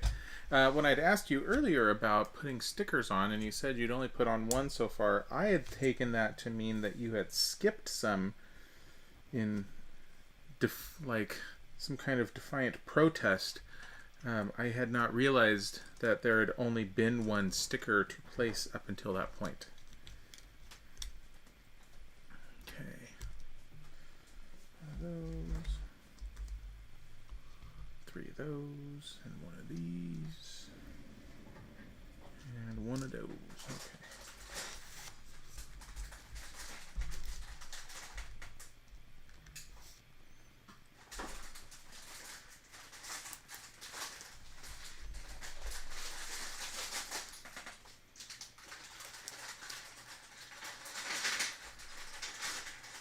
Oh, there's another sticker. All right. Okay. Oh. This sticker is going to be tricky to place. Oh. Well, there's a typo in the instructions on step number 5. On step number 4, we place the sticker, and on step number 5, the sticker is gone, and on step number 6, it's back again. So somebody did not proof this very well.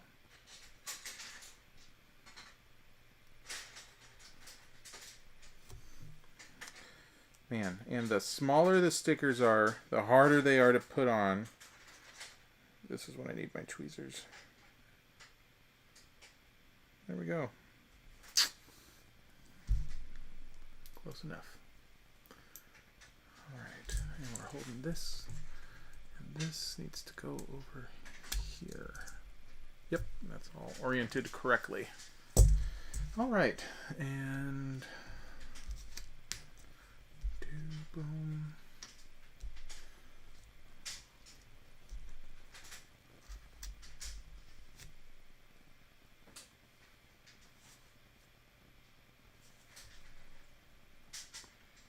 There it is.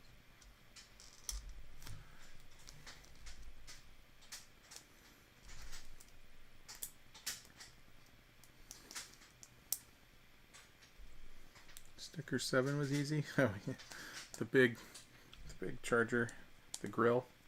Sure. Definitely.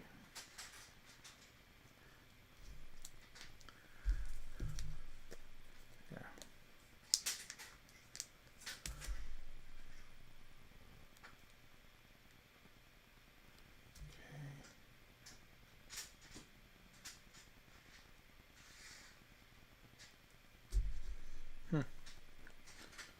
Okay. That sticker is definitely not straight.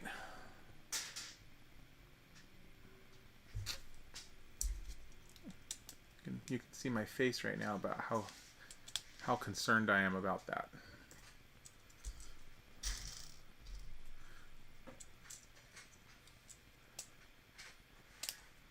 If you ever wanted to know what it takes to break OCD, it's hatred for Lego stickers.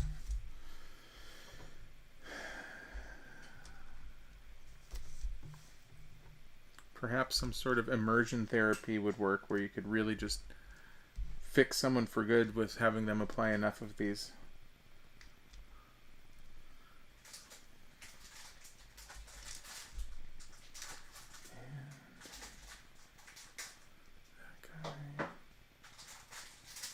One of those. All right.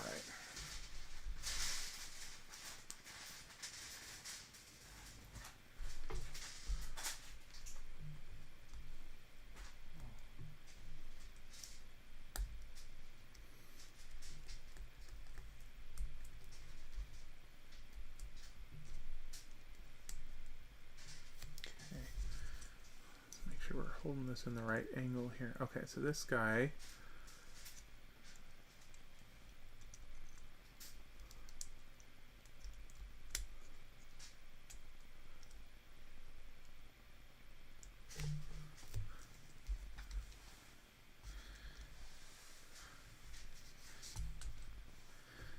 Katie, I'm not sure between the two of us who would stand to benefit more from a little OCD fixin'.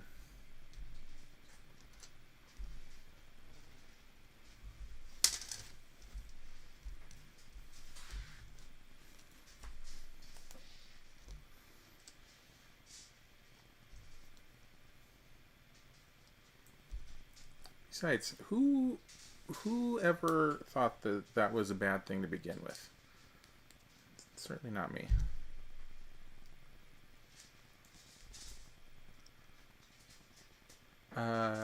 My OCD hasn't gotten that bad that I need to go to therapy for it.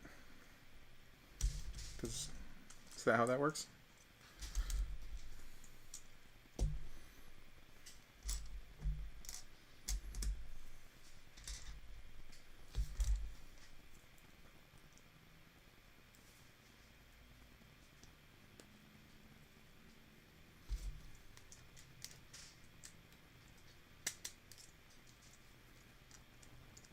Yeah, this is definitely going to be the front bumper. It's got front bumper written all over it.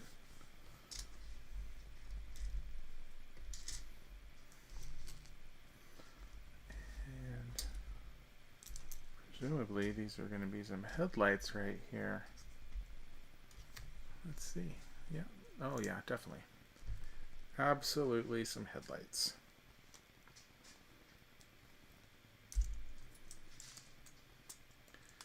Also guessing that anybody who's building this as their first Technic set, looking at you out there, Chris, guessing it might be the first time you've ever attached some pieces the way these are.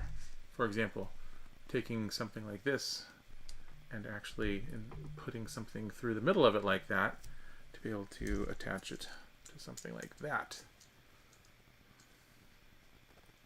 It's not a super common thing that they have you do in regular sets,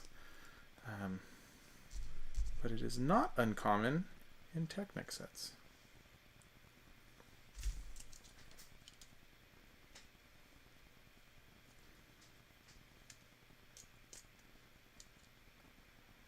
There we go.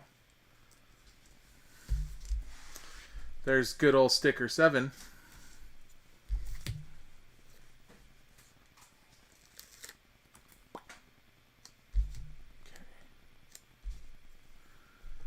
Sticker 7.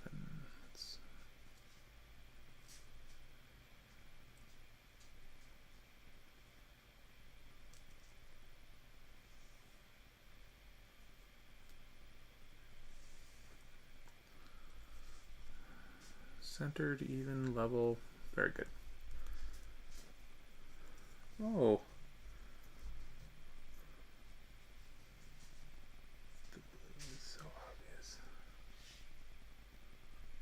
The blue is so obvious. Not quite sure what you're talking about yet, Chris. I'm sure I should know, but I do not. And hello, Lepin.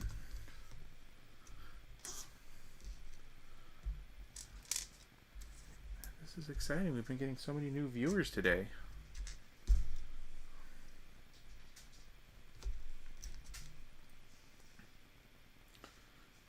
So... Oh, I'm guessing he's talking about the blue being obvious coming through in the center of the headlights here. Yep. Yep, you are correct. Fortunately, or fortunately, I don't know which, a lot of these Technic pieces, they do not have the variety of coloring that many other Lego pieces have. And so... the only other color of piece this shape, I think I might have had one in the last step, is this color, the kind of the tan color, but it grabs differently than this one does. And so pretty much if you want this piece comes in blue. And there's exceptions to the rules, and this is one of the reasons why sometimes certain old Technic sets are worth a lot more if you're trying to find them on eBay or something like that, because every once in a while there will be a piece that it's usually like the first time it came out, before Lego standardizes something, and they'll have a piece like one of these that will be red, for example, in that set, and then it's never red ever again. And it's like Lego just didn't realize that they should only make it in one color or whatever. So every once in a while, particularly with the older sets, you'll run across stuff like that. That is a level of enthusiasm that exceeds how much I care about building these sorts of things. Trying to hunt down those sorts of pieces, but that's the thing, if you did not know. One of the fun things on Sticker 7 is there is a Charger logo emblem on the front. FYI.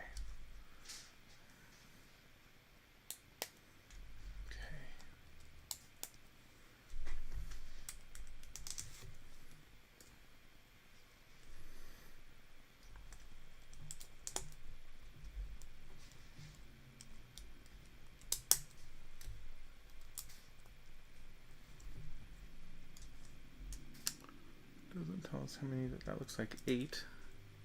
It is. And I need a little 3er right there. Lego QC.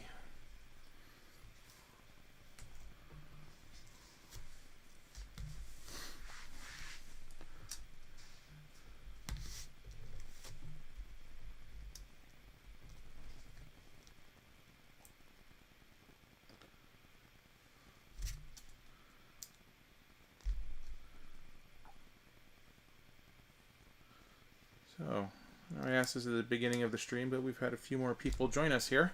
Anybody else out there watching right now building a set as they watch?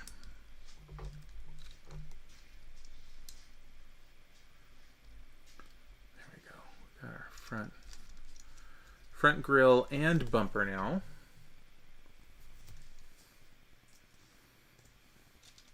Oh, and we get to attach it. Great. That is pretty simple. There we go.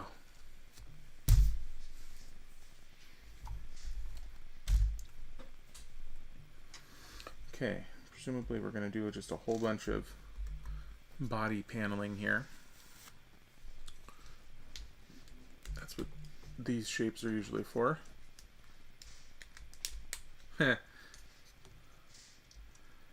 Yes, Chris, we're building the same set here right now.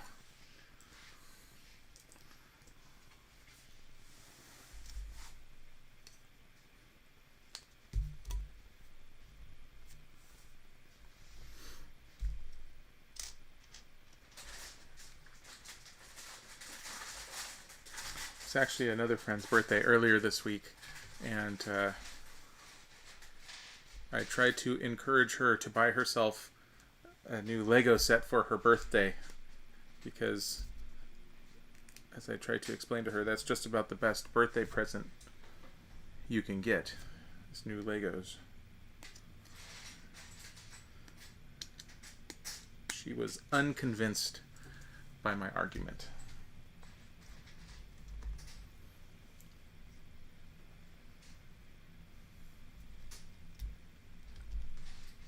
I feel sad for her.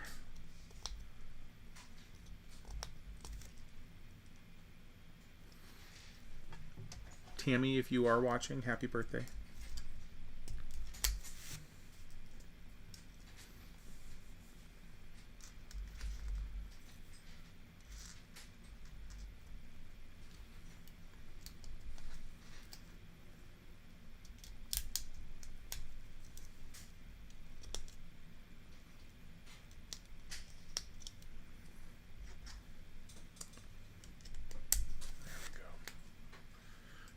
we're definitely working on some body paneling here.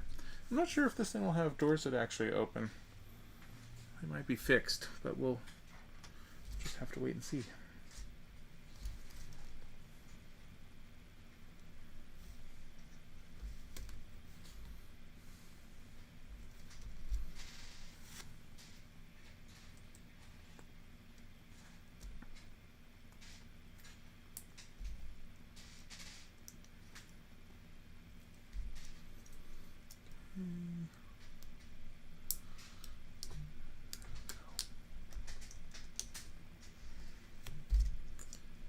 Where do you attach? This is sort of in here. Ah, like that. Okay. Oh, the doors do open. Thank you. Thank you, Chris. Some of the smaller car Technic sets will basically ignore the entire interior of the car, and it will just end up being the interior of the car is effectively where all the axles and things run through, axle pieces, and so they really do just completely ignore the interior of the car. And I think when they do that, they intentionally make it so that the doors don't open, which would just draw attention to the fact that there's nothing going on in the middle.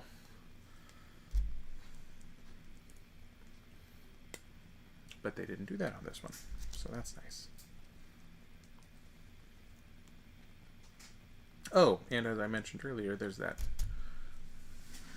faux shift lever, which pops the car up into a wheelie. So of course we need to be able to get inside.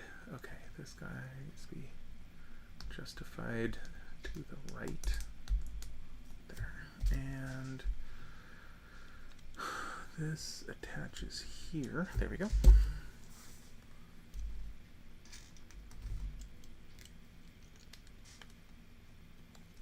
Still not quite sure where this is going to attach on the body.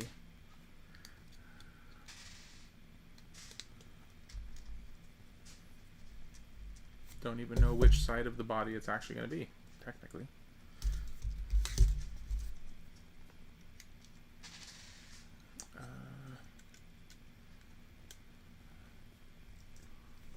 There we go. Okay, now we're finding out. So this is going to attach here and then pivot into place. Like that. Cool. Alright, so that's our front fender wheel well area. Okay. Nice and solid in there. Alright, now we're going to do the, well, what I would guess is the passenger side. I would be shocked if it's not. I suppose it could be the rear fender, or the on the driver's side. No, this is, I'm not hedging my bets. I'm saying this is going to be the passenger side fender.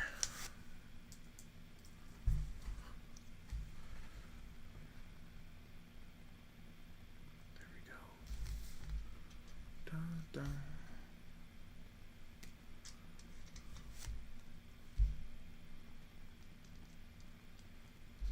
Okay.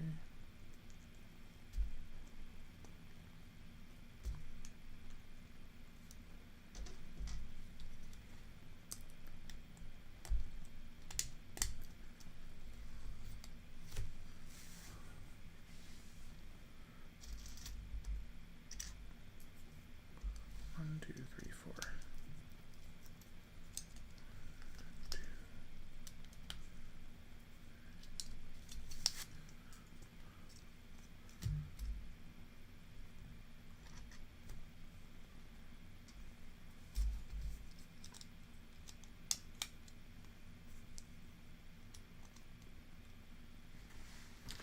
I know Cordy usually likes to watch and build at the same time. I can't remember if he mentioned earlier if he was building something or not. Not sure if he's even still out there at this point.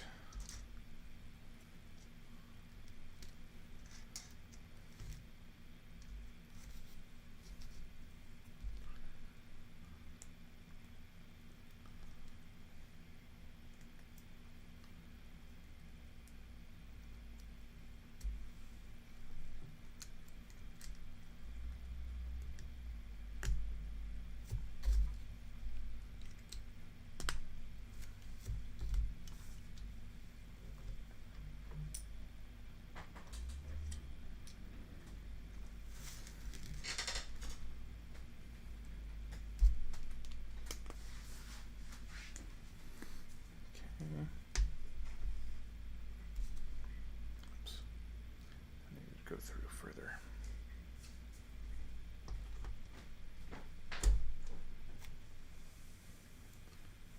There. Yeah, this is just going to be, we're doing the mirror flip side, so definitely going to be the other front.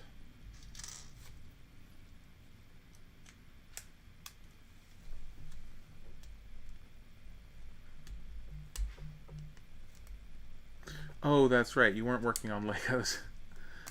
CoderPad. Kubernetes Confimaps?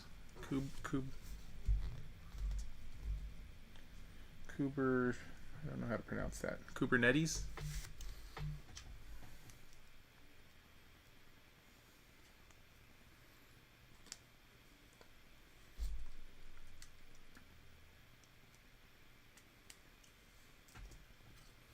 There we go. All right. Yep, that's done. And snaps right over into place. Great. Look at that. Outstanding. And I need one of these on this next step. Yep. That'll lock that into place. There. We have a real solid front end of the car here now.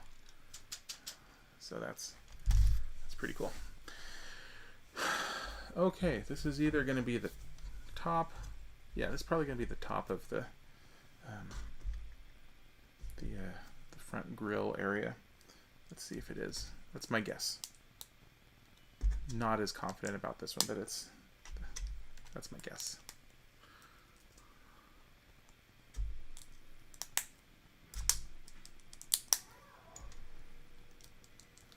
Okay.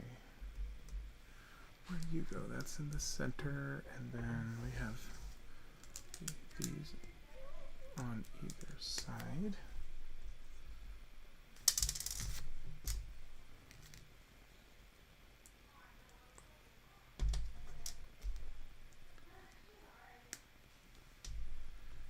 Okay.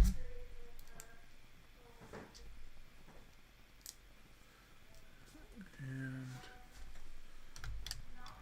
well, this is going to go up here, but there's nothing for it to attach to yet. That's weird. Usually there would be some little... Did I miss something? Oh.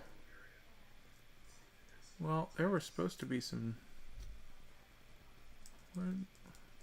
Wow, when did I miss those? How far back was that? They're there. There. Oh, wow, that's where I missed them. That was a ways away. Okay. Well, I legitimately missed those. Yeah, this was, so I was trying to put this on the top of the front grille area, and it was just sitting there, wasn't attaching to anything, so that's not normal. And it would have been possible that something would have sat on top of it to lock it into place. Every once in a while I do something like that, but that was way too free floating. Okay, so let's go back to where we were.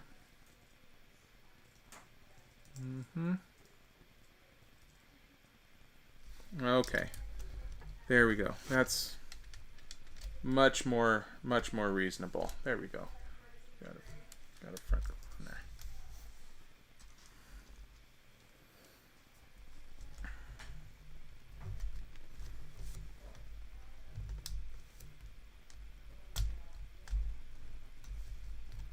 Okay.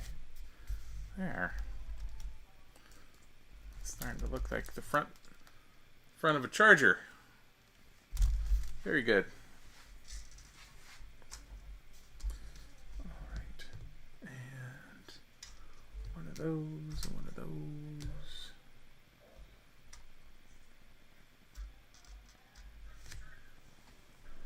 Config maps.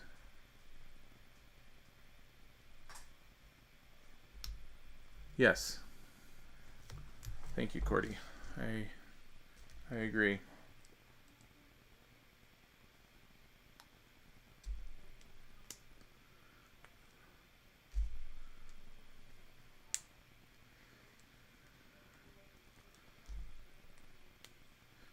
Yeah. There are certain things when you're building these, it's weird seeing how some mistakes are easily something that it's easy to miss, and it's something that even though builds are different,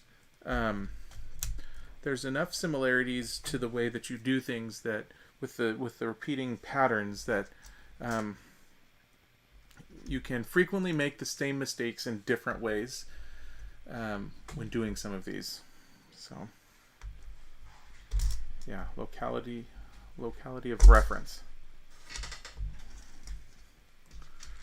Okay, we got that guy. Oops. There.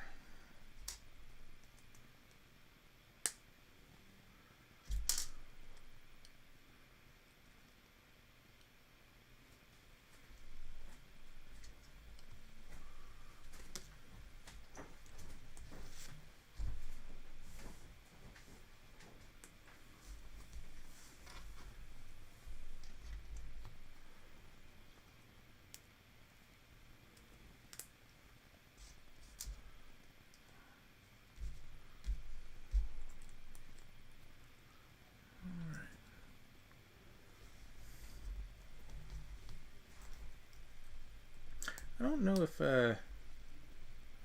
if Lego does focus groups. I'm curious if they ever have people sit in a room and follow their instructions and build them and monitor the way they the progress they make, and see what sorts of things they make mistakes on or whatever. I think that would be interesting. I know I've mentioned it before, but I feel like there's a lot of interesting psychology things that you could do with Lego.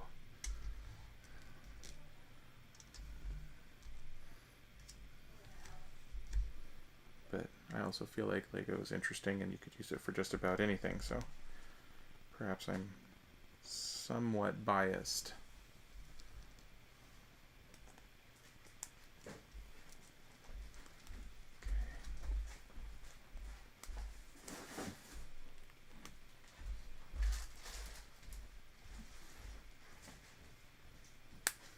Okay, this looks like it's going to be the blower on the hood. Poking up out of the hood, that is. Yeah, that's what we got.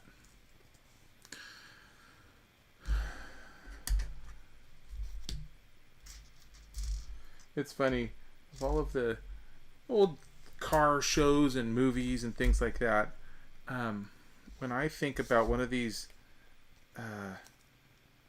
a car with a supercharger like this, I can't actually remember which sitcom it is, but there is a sitcom from the 90s where in the opening credits, I think it was on one of the TGIF ones, where it shows like the oldest son or something, and he's fiddling with his car, and he's tweaking the blower on it.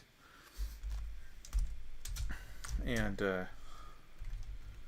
whenever I see one, it makes me think of that sequence in the sitcom, but I can't ever remember which TV show it was. Might have been Family Matters, or maybe it was Step by Step. I don't know. But that's a cool looking engine, though. I like that. That's good. Okay.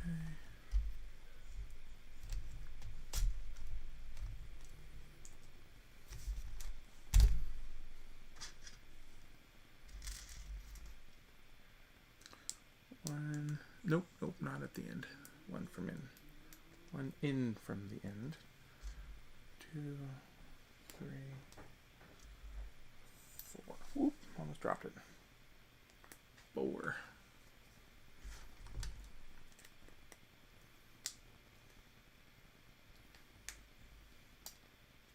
There we are.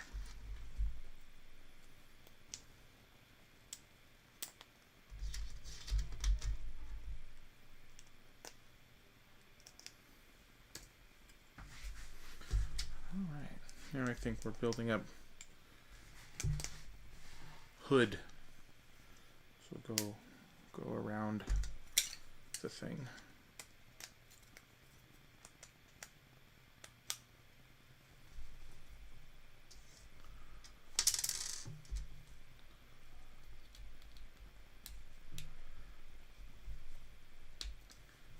I'm surprised that Chris Bailey has not yet told me which sitcom intro sequence I'm talking about yet, because that's exactly the sort of useful information he usually has.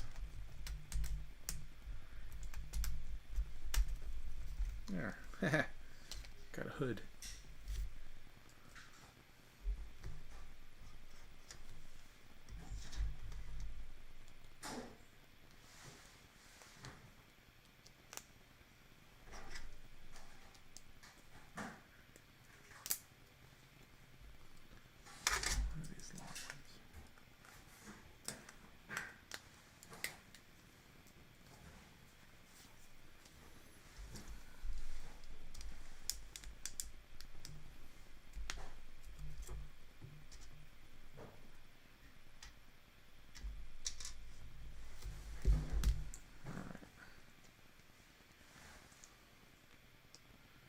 Not sure what we're working on now.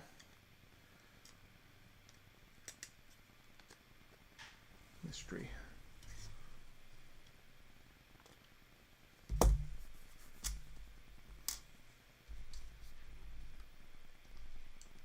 Eddie's car. Eddie was the oldest son in Family Matters? Is that right?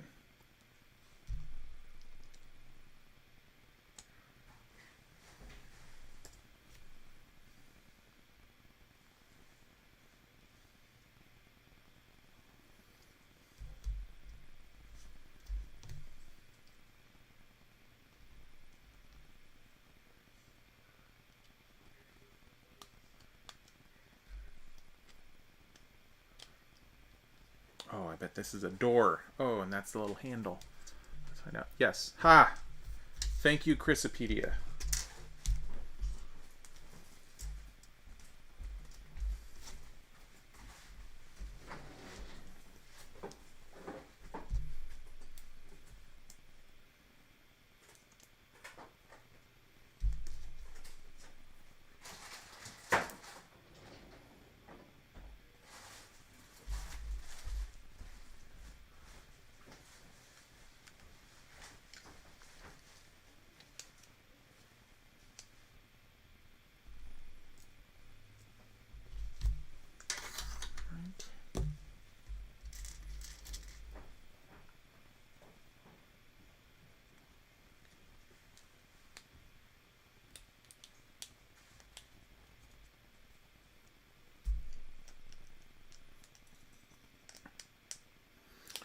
Chris, I knew you would have the answers.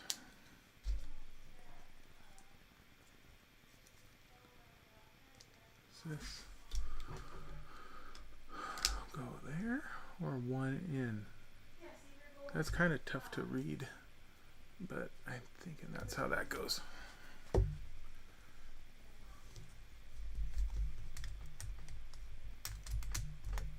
No, that was close enough. There we go. Haha. Yeah. All right. And then this will hold the frame together. Excellent. That goes right in there.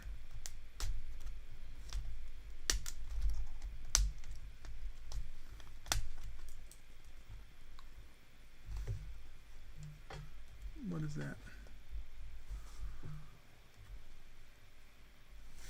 Oh. Oh, yeah. Now it flips around. I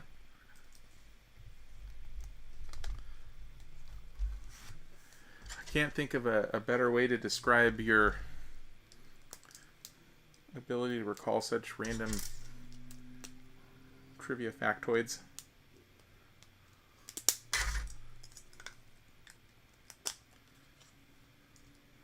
Particularly pertaining to movies and film.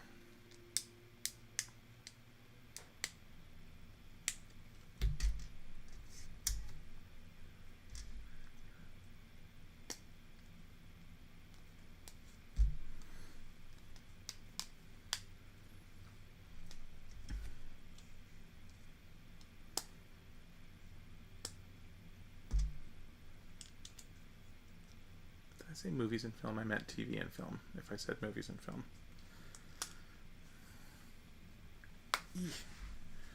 Oh, that's a booger. All right, got it.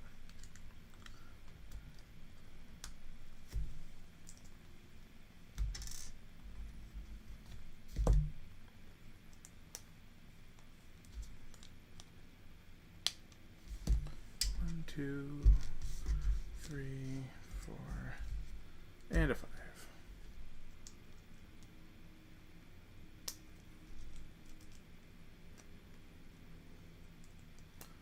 There, see.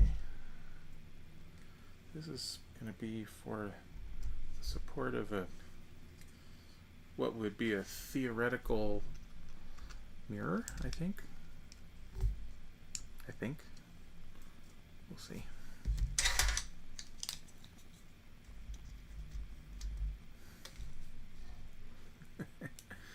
Yeah.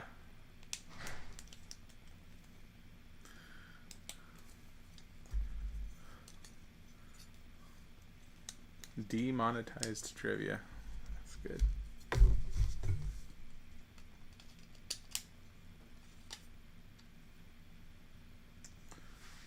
All right. Door for the other side. There we go. And put this little fella in here. Lock it into place. Cha-cha. There we go. And last but not least,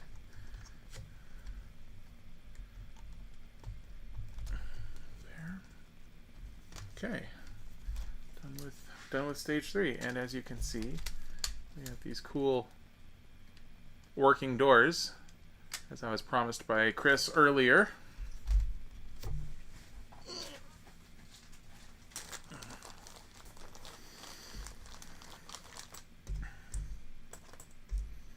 And on to the final bag.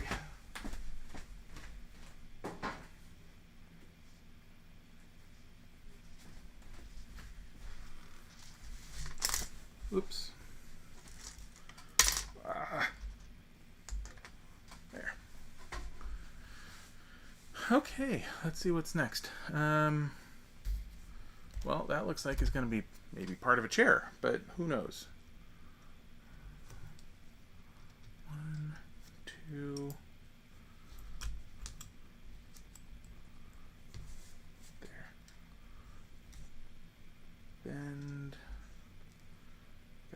guy, 4 long and 2 connectors. Okay, excellent.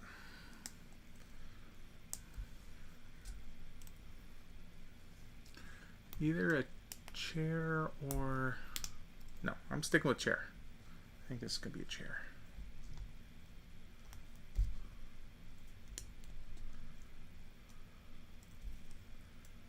This goes through that. Yep. Okay, and it needs to go through into right there. Ha. Nice. All right. Flip that around that way. Now we get to work on the tail end of this thing. Front looks pretty close.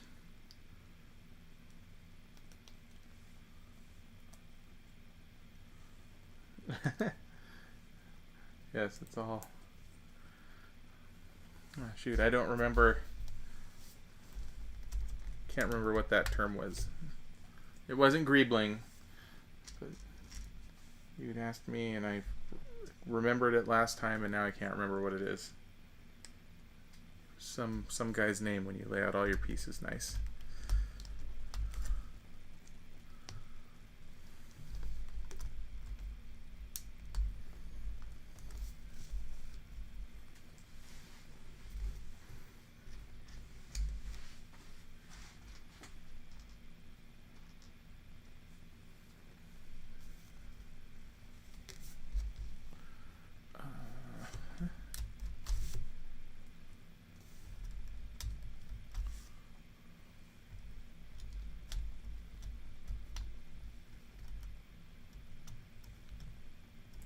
Knolling. That's right. I was trying to think of words with K's.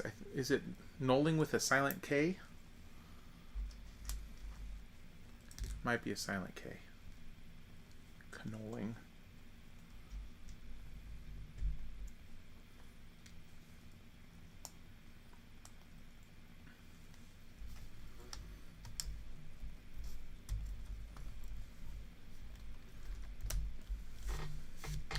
Interesting trivia factoid. Knolling was actually not originally associated with Lego building. Some guy like, I don't know, John Knoll or something. And he would lay out all of his tools and parts and things before beginning construction. And someone at some point in time did that with their Lego pieces, and they knew of how he did this with his construction materials or tools, and made a corollary between the two, and that's where that term came from. It's named after some guy. There we go. Oh, more stickers. Okay, so oriented this way, sticker 10, 10, and 10. Okay.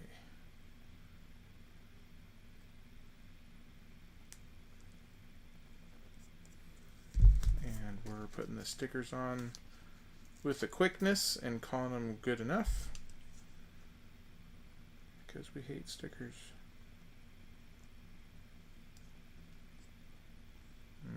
Maybe not. That might not have been good enough. Don't judge me.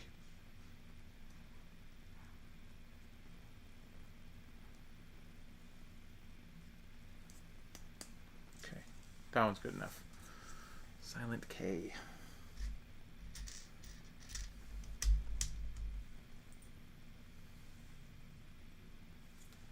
That way.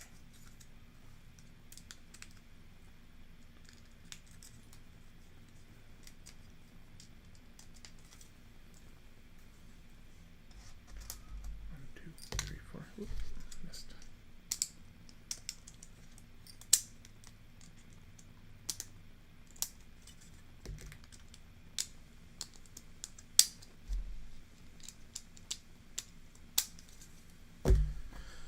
All right, these two. these sorts of pieces are some of the very, very few pieces, and as it follows for, oh, you can't really see it, but these pieces also get larger. These are some of the very few pieces that, for some reason, I don't know why, Lego actually prints numbers on them to make sure that you've, can you see the number? Focus. Focus. It's not focusing. No. Alright. Anyway, they print numbers on them, and then they reference the numbers in the instruction manual. And they don't do that for other pieces. I don't know. I mean, granted, these ones are kind of specific and very, very similar in appearance, but they're mirrors of each other, and it's either going to fit the way you put it in or it's not, and it's I don't know. I think it's weird that they put numbers on them, basically. That's what it comes down to.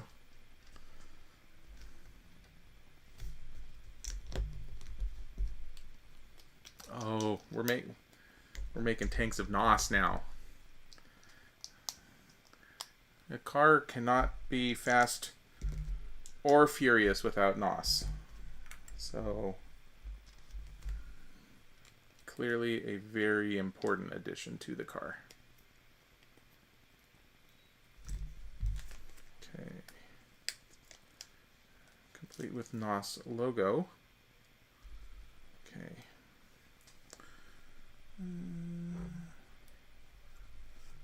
How's that gonna...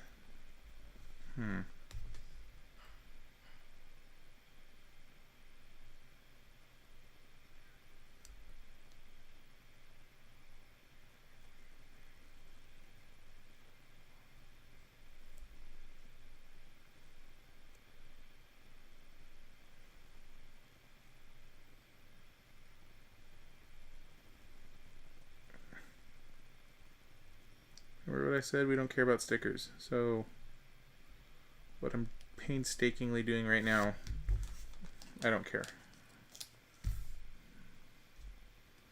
Obviously. I obviously don't care about this at all.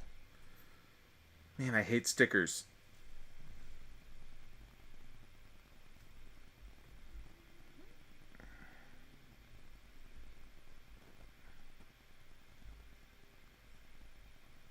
There. Okay. Stickers applied. Proper NOS tanks now.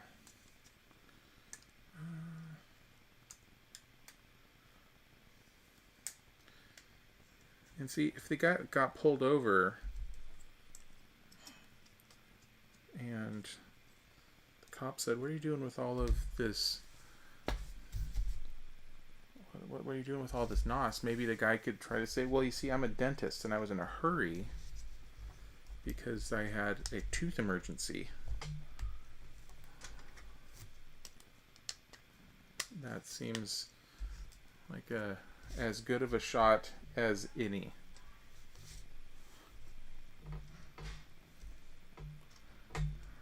Doubt it would work, but you miss 100% of the shots you don't take, so why not?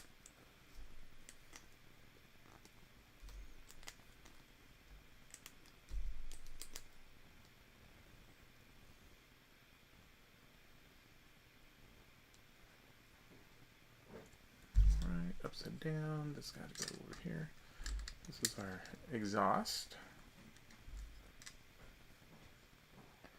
Popping out of the back. Come on, get in there.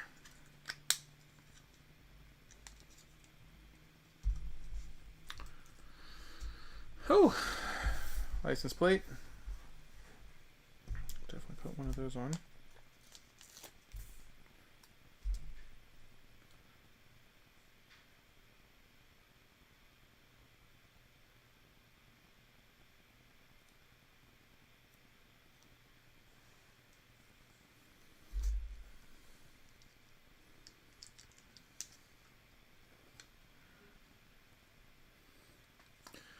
I do not know what the license plate number is from the movies. on this car, and I am hoping that this plate number in the Lego set is actually the license plate number. That would be great. Given the attention to subtle details that they frequently have on these sorts of things, I would not be surprised if that's what they did, because they do love doing things like that, and I love it when they do things like that. So I'm hoping that's the case.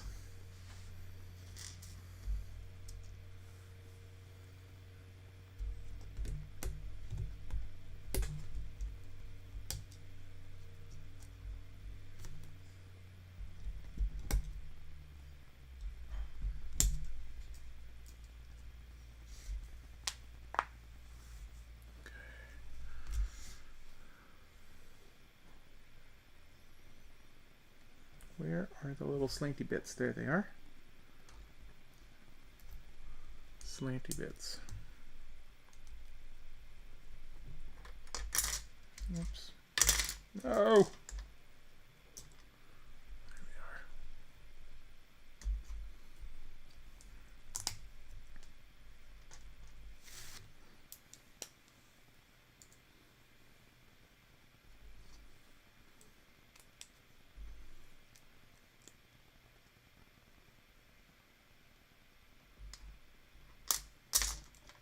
Oh,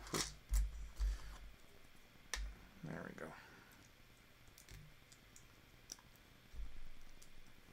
I'm ruining the knolling over here.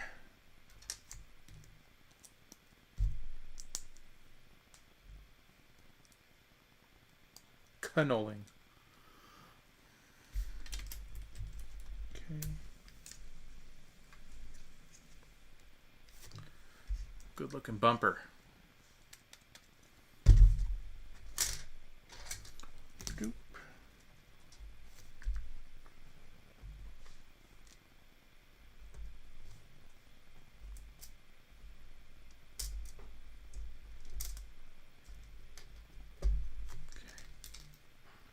And wow, 4x4 plate. I don't see those in Technic sets very often.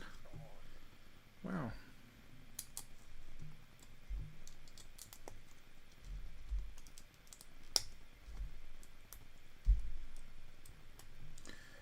It is not uncommon to go through and build a Technic set, like one of these sorts of ones, from start to finish and not see a single old-fashioned stud in it. It's always just a little weird when you see one. It's weird for me.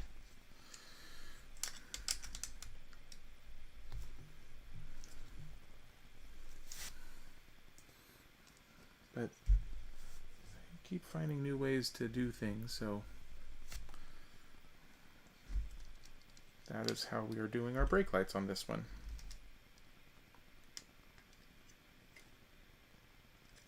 Brake lights.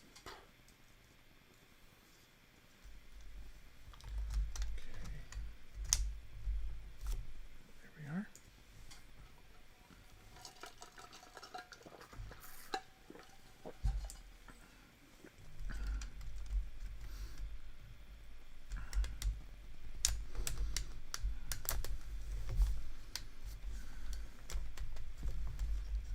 It's very solid. That's great. It's got really, really mushy, sticky, mushy suspension, but the rest of the build is really solid. That's nice. That's a nice combination.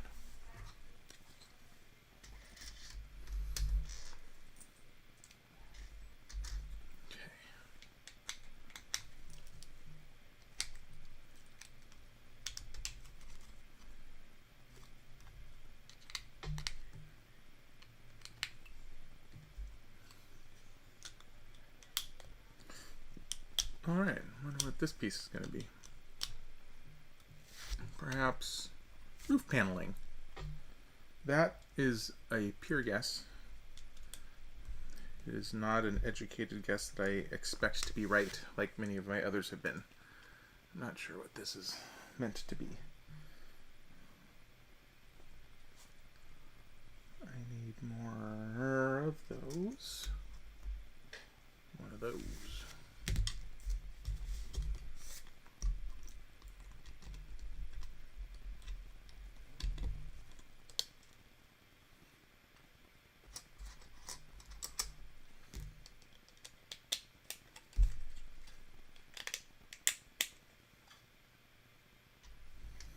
These pieces to me look like they take me back to my electrical engineering classes. They look like you can crimp them to join wires together.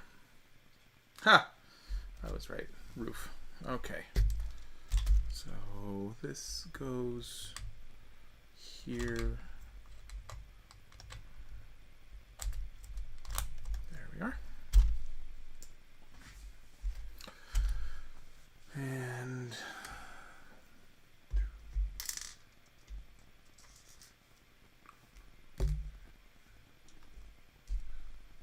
these bones.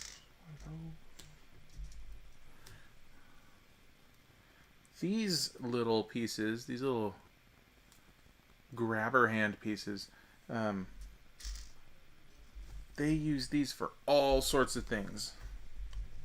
On the one hand, kind of looks like a little robot hand, kind of, but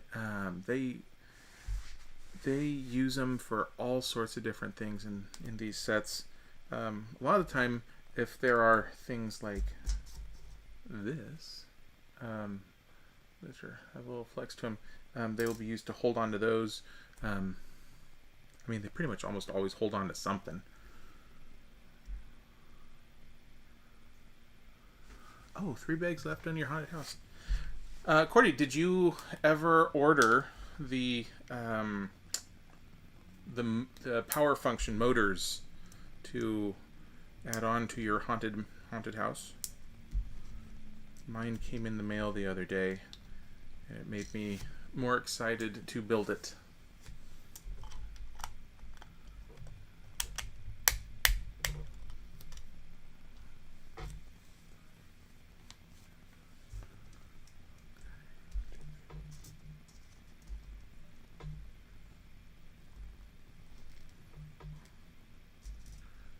Grabber.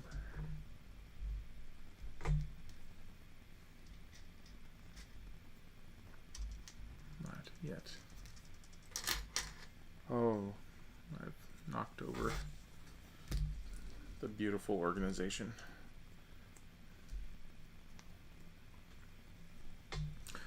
But we've come this far now. Might as well just keep powering through. Alright, that needs to go that way.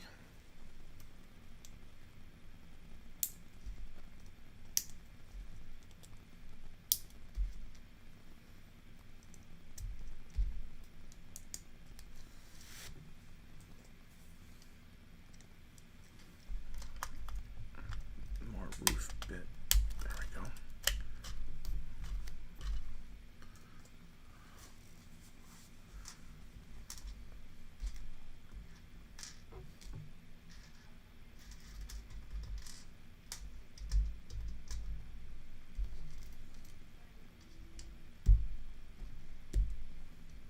Make sure I grab the right ones.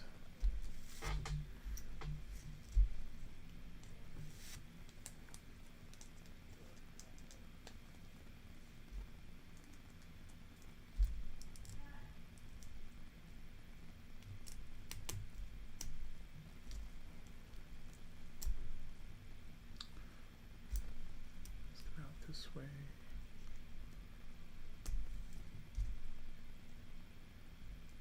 Whoops. Put that on first.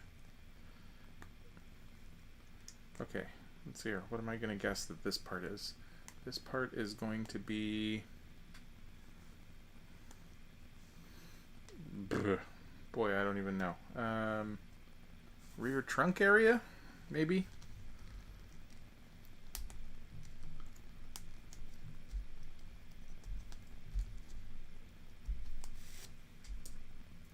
Nope. Oh, wow, okay. So they want us to go attach this up underneath. That is a weird step. This is not normal.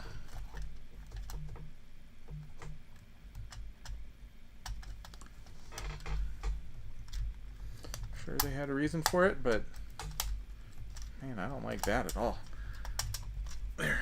Okay, well, I got it in there. That's where it's supposed to be. Okay.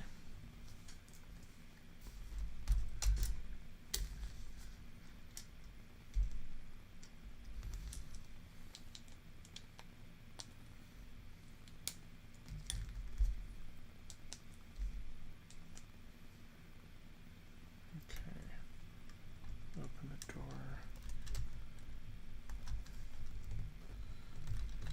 Gives us. Oh, it's twisted. All right. So we're actually building a B pillar. That's fun. Yeah, that's cool. I can get it to attach. Come on. There we go.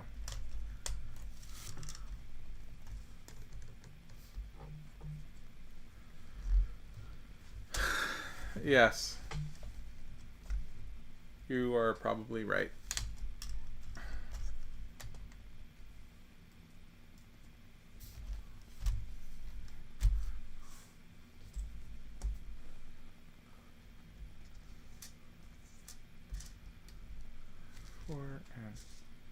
Four more grabby hands.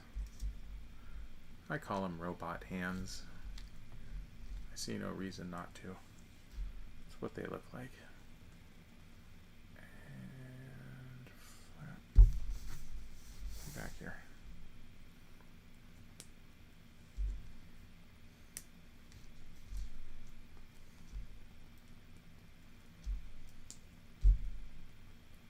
What do we do with these? Okay, this is going to give our windshield the structure it needs.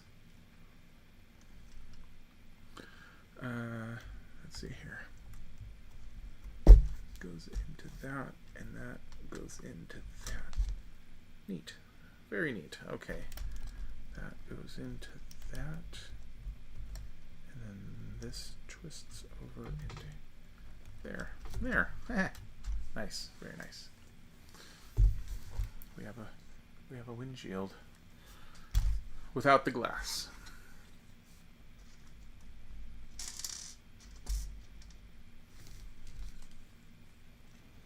Basically have a bug dinner opening. Gross.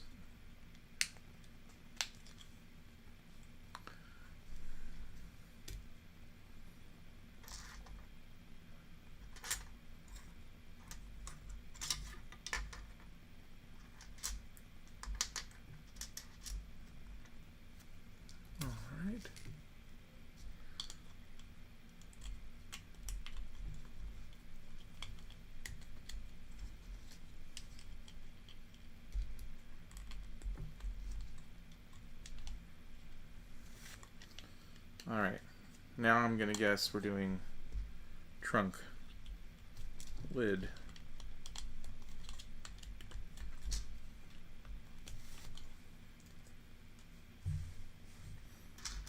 It's got to be.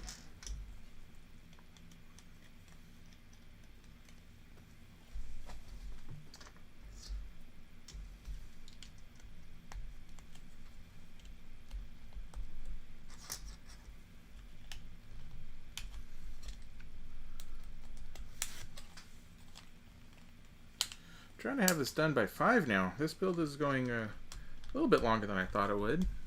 My apologies for that. Hope it's not ruining anybody's dinner plans. Hopefully it gives you something to maybe watch while you're making dinner. Thought we'd be long done by now. And it was the trunk lid. Very good.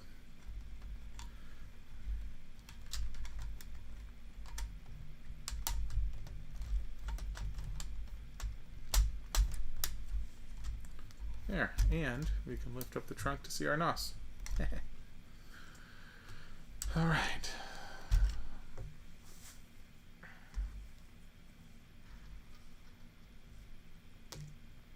See no reason why this won't be done by 5. Other than me saying that it's going to be done by 5, which means it's going to take longer, but I don't think it's going to. Let's be optimistic.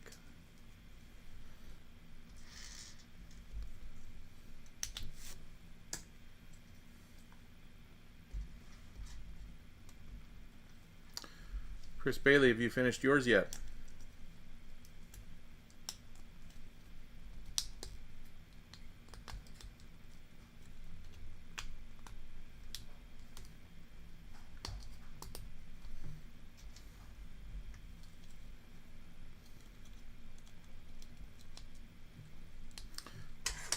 This is definitely going to be rear fender material. Don't know which side yet. But that's got to be it.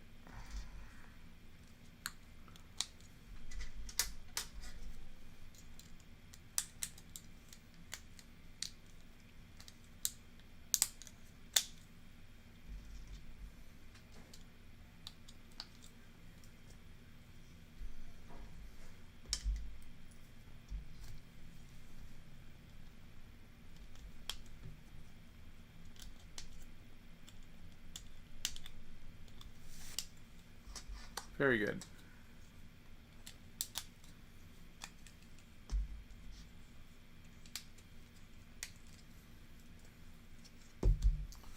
Okay. Oop. 2 different kinds of those. And they go together like so with a sticker. Sticker number 2. Oh, upside down. Sticker number 2 on the front of this guy. Okay. There.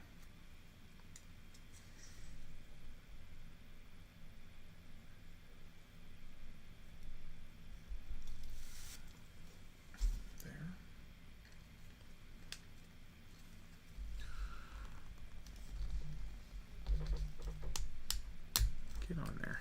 There we go.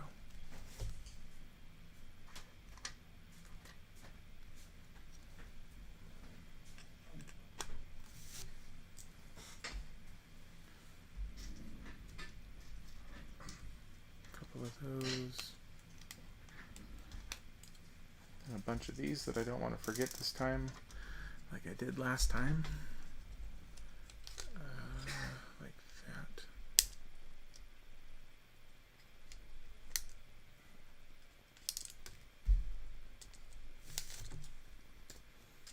Yep, rear fender.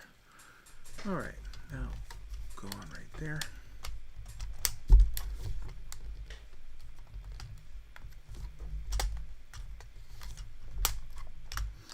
Like I was talking about at the very beginning, you can see this starting to take shape here, and in that it is oops,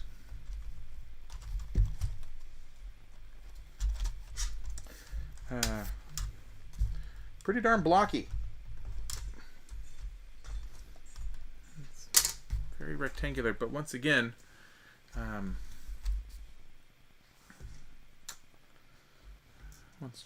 once we finish it, I'll hold it up so you can actually see it dead on. But it's what do you expect from an old muscle car like this? It is a big blocky boat of a car. So I think the people who complain about that don't really know the source material very well. Breathing out while pushing a camera stutter, yeah, or as like when you're about to snipe something.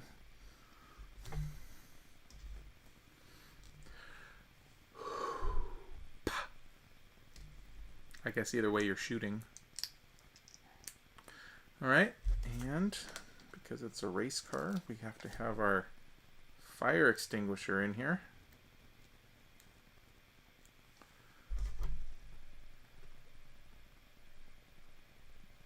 Which, with Lego pieces, the only difference between a fire extinguisher and the NOS is red versus blue. And if you were going to put out a fire, that would be pretty magnificent if you grabbed the wrong tube. Let's see here. This needs to attach right up in here.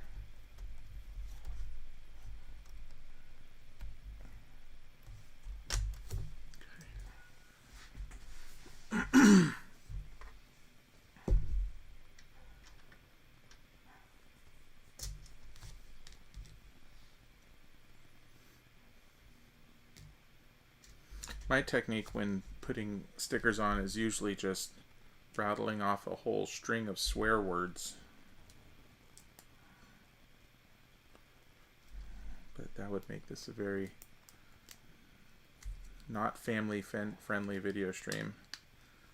I know we have a lot of younger viewers out there. Okay, this one needs to go here. Oops, and that needs to go under that little nub, little button. I think, maybe not. Can't tell. Okay. There.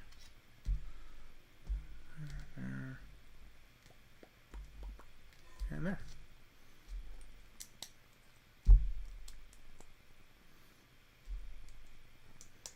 Oh, very good, Chris.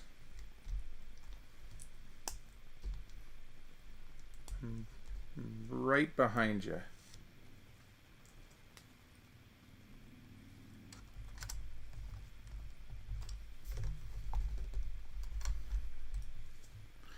What did you think of your first Technic set? Enjoyable experience? So good that you're going to buy yourself the new Lamborghini Technic set? If you thought this was fun, ooh boy. They may be on back order, but I hear they're shipping soon.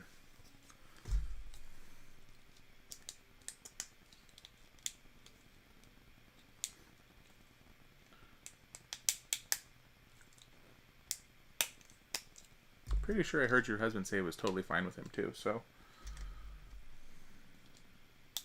no need to worry about that. Oh! There's my Aunt Nancy of birthday fame from a little while ago.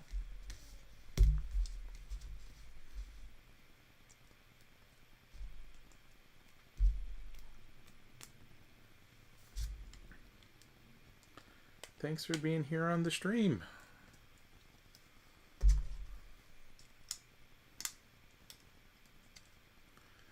Okay. We are just about done. We got one last rear fender to do here, and I can't imagine what else these pieces are going to be for. We have to put a gas sticker for gas somewhere.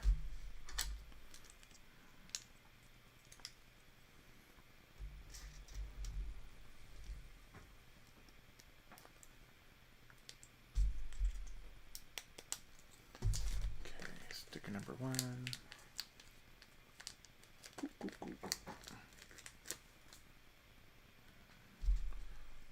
Try Cordy's method of breathing out.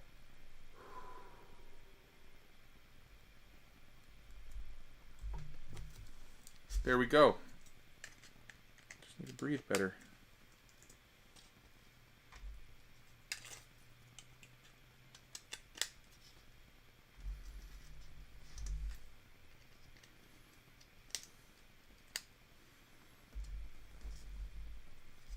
Oh, there's the gas sticker.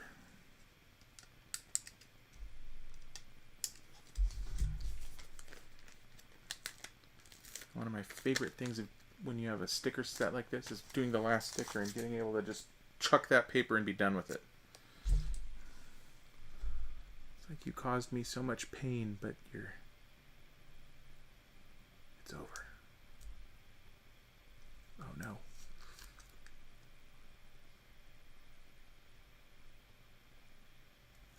There we are.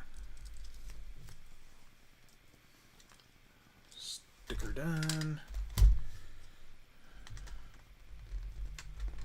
And this piece fits in right in there. Push this one down.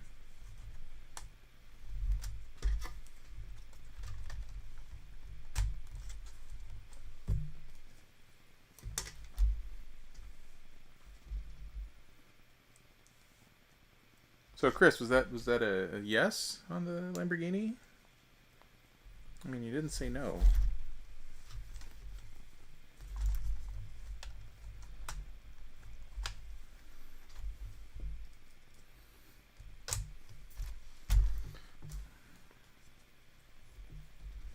One last flare back here. Boom, boom. 2 of those and 1 of those.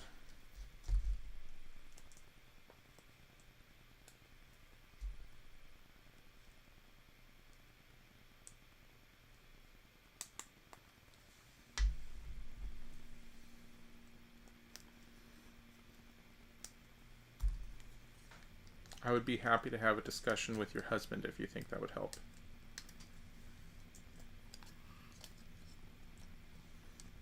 Okay. Goes in there. And boop. Boop. Boop, boop, boop. Grabber bit.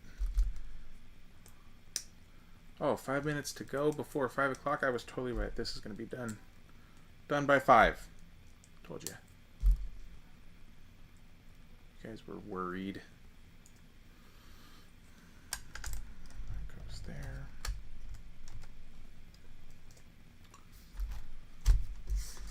Take these guys.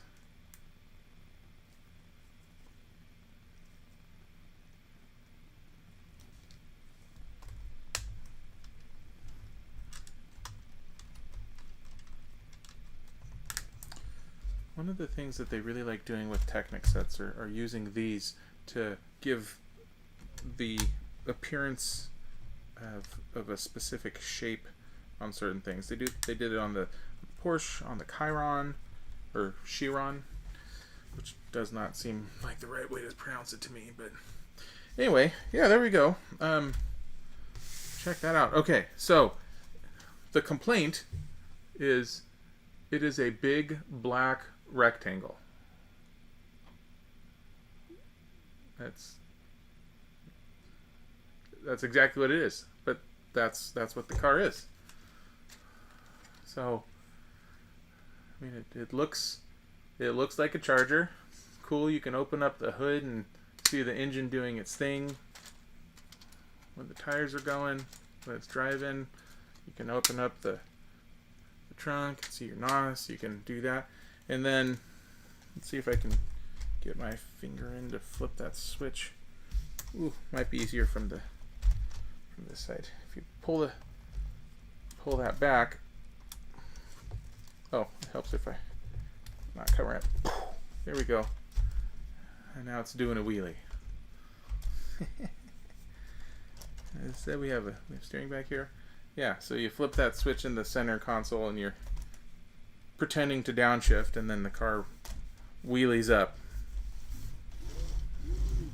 So that was a fun build. I liked that one. I don't think the people who were complaining about it necessarily had the right idea. I mean, it's a Dodge Charger. That's what it is, and it feels nice and solid, which is really good.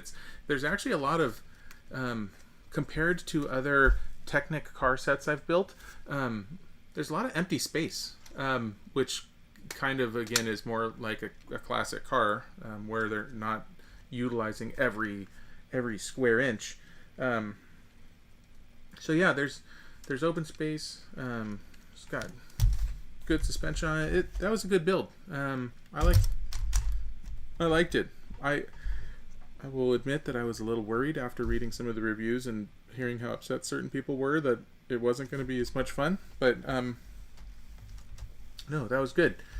And I'm glad that Chris got to enjoy it for his first build as well, or his first Technic build. That's great news. Awesome. Well, thank you all for joining me once again, as always. Had a great time today. I'm not sure what the build will be tomorrow, but we'll do something at 2 o'clock as usual. Probably a slightly smaller one. I feel like the last couple have gone longer than I had intended, and I think we need a quickie palate cleanser here. So yeah, we'll do a fun quick one tomorrow, and thank you all for joining. See you guys tomorrow. Bye.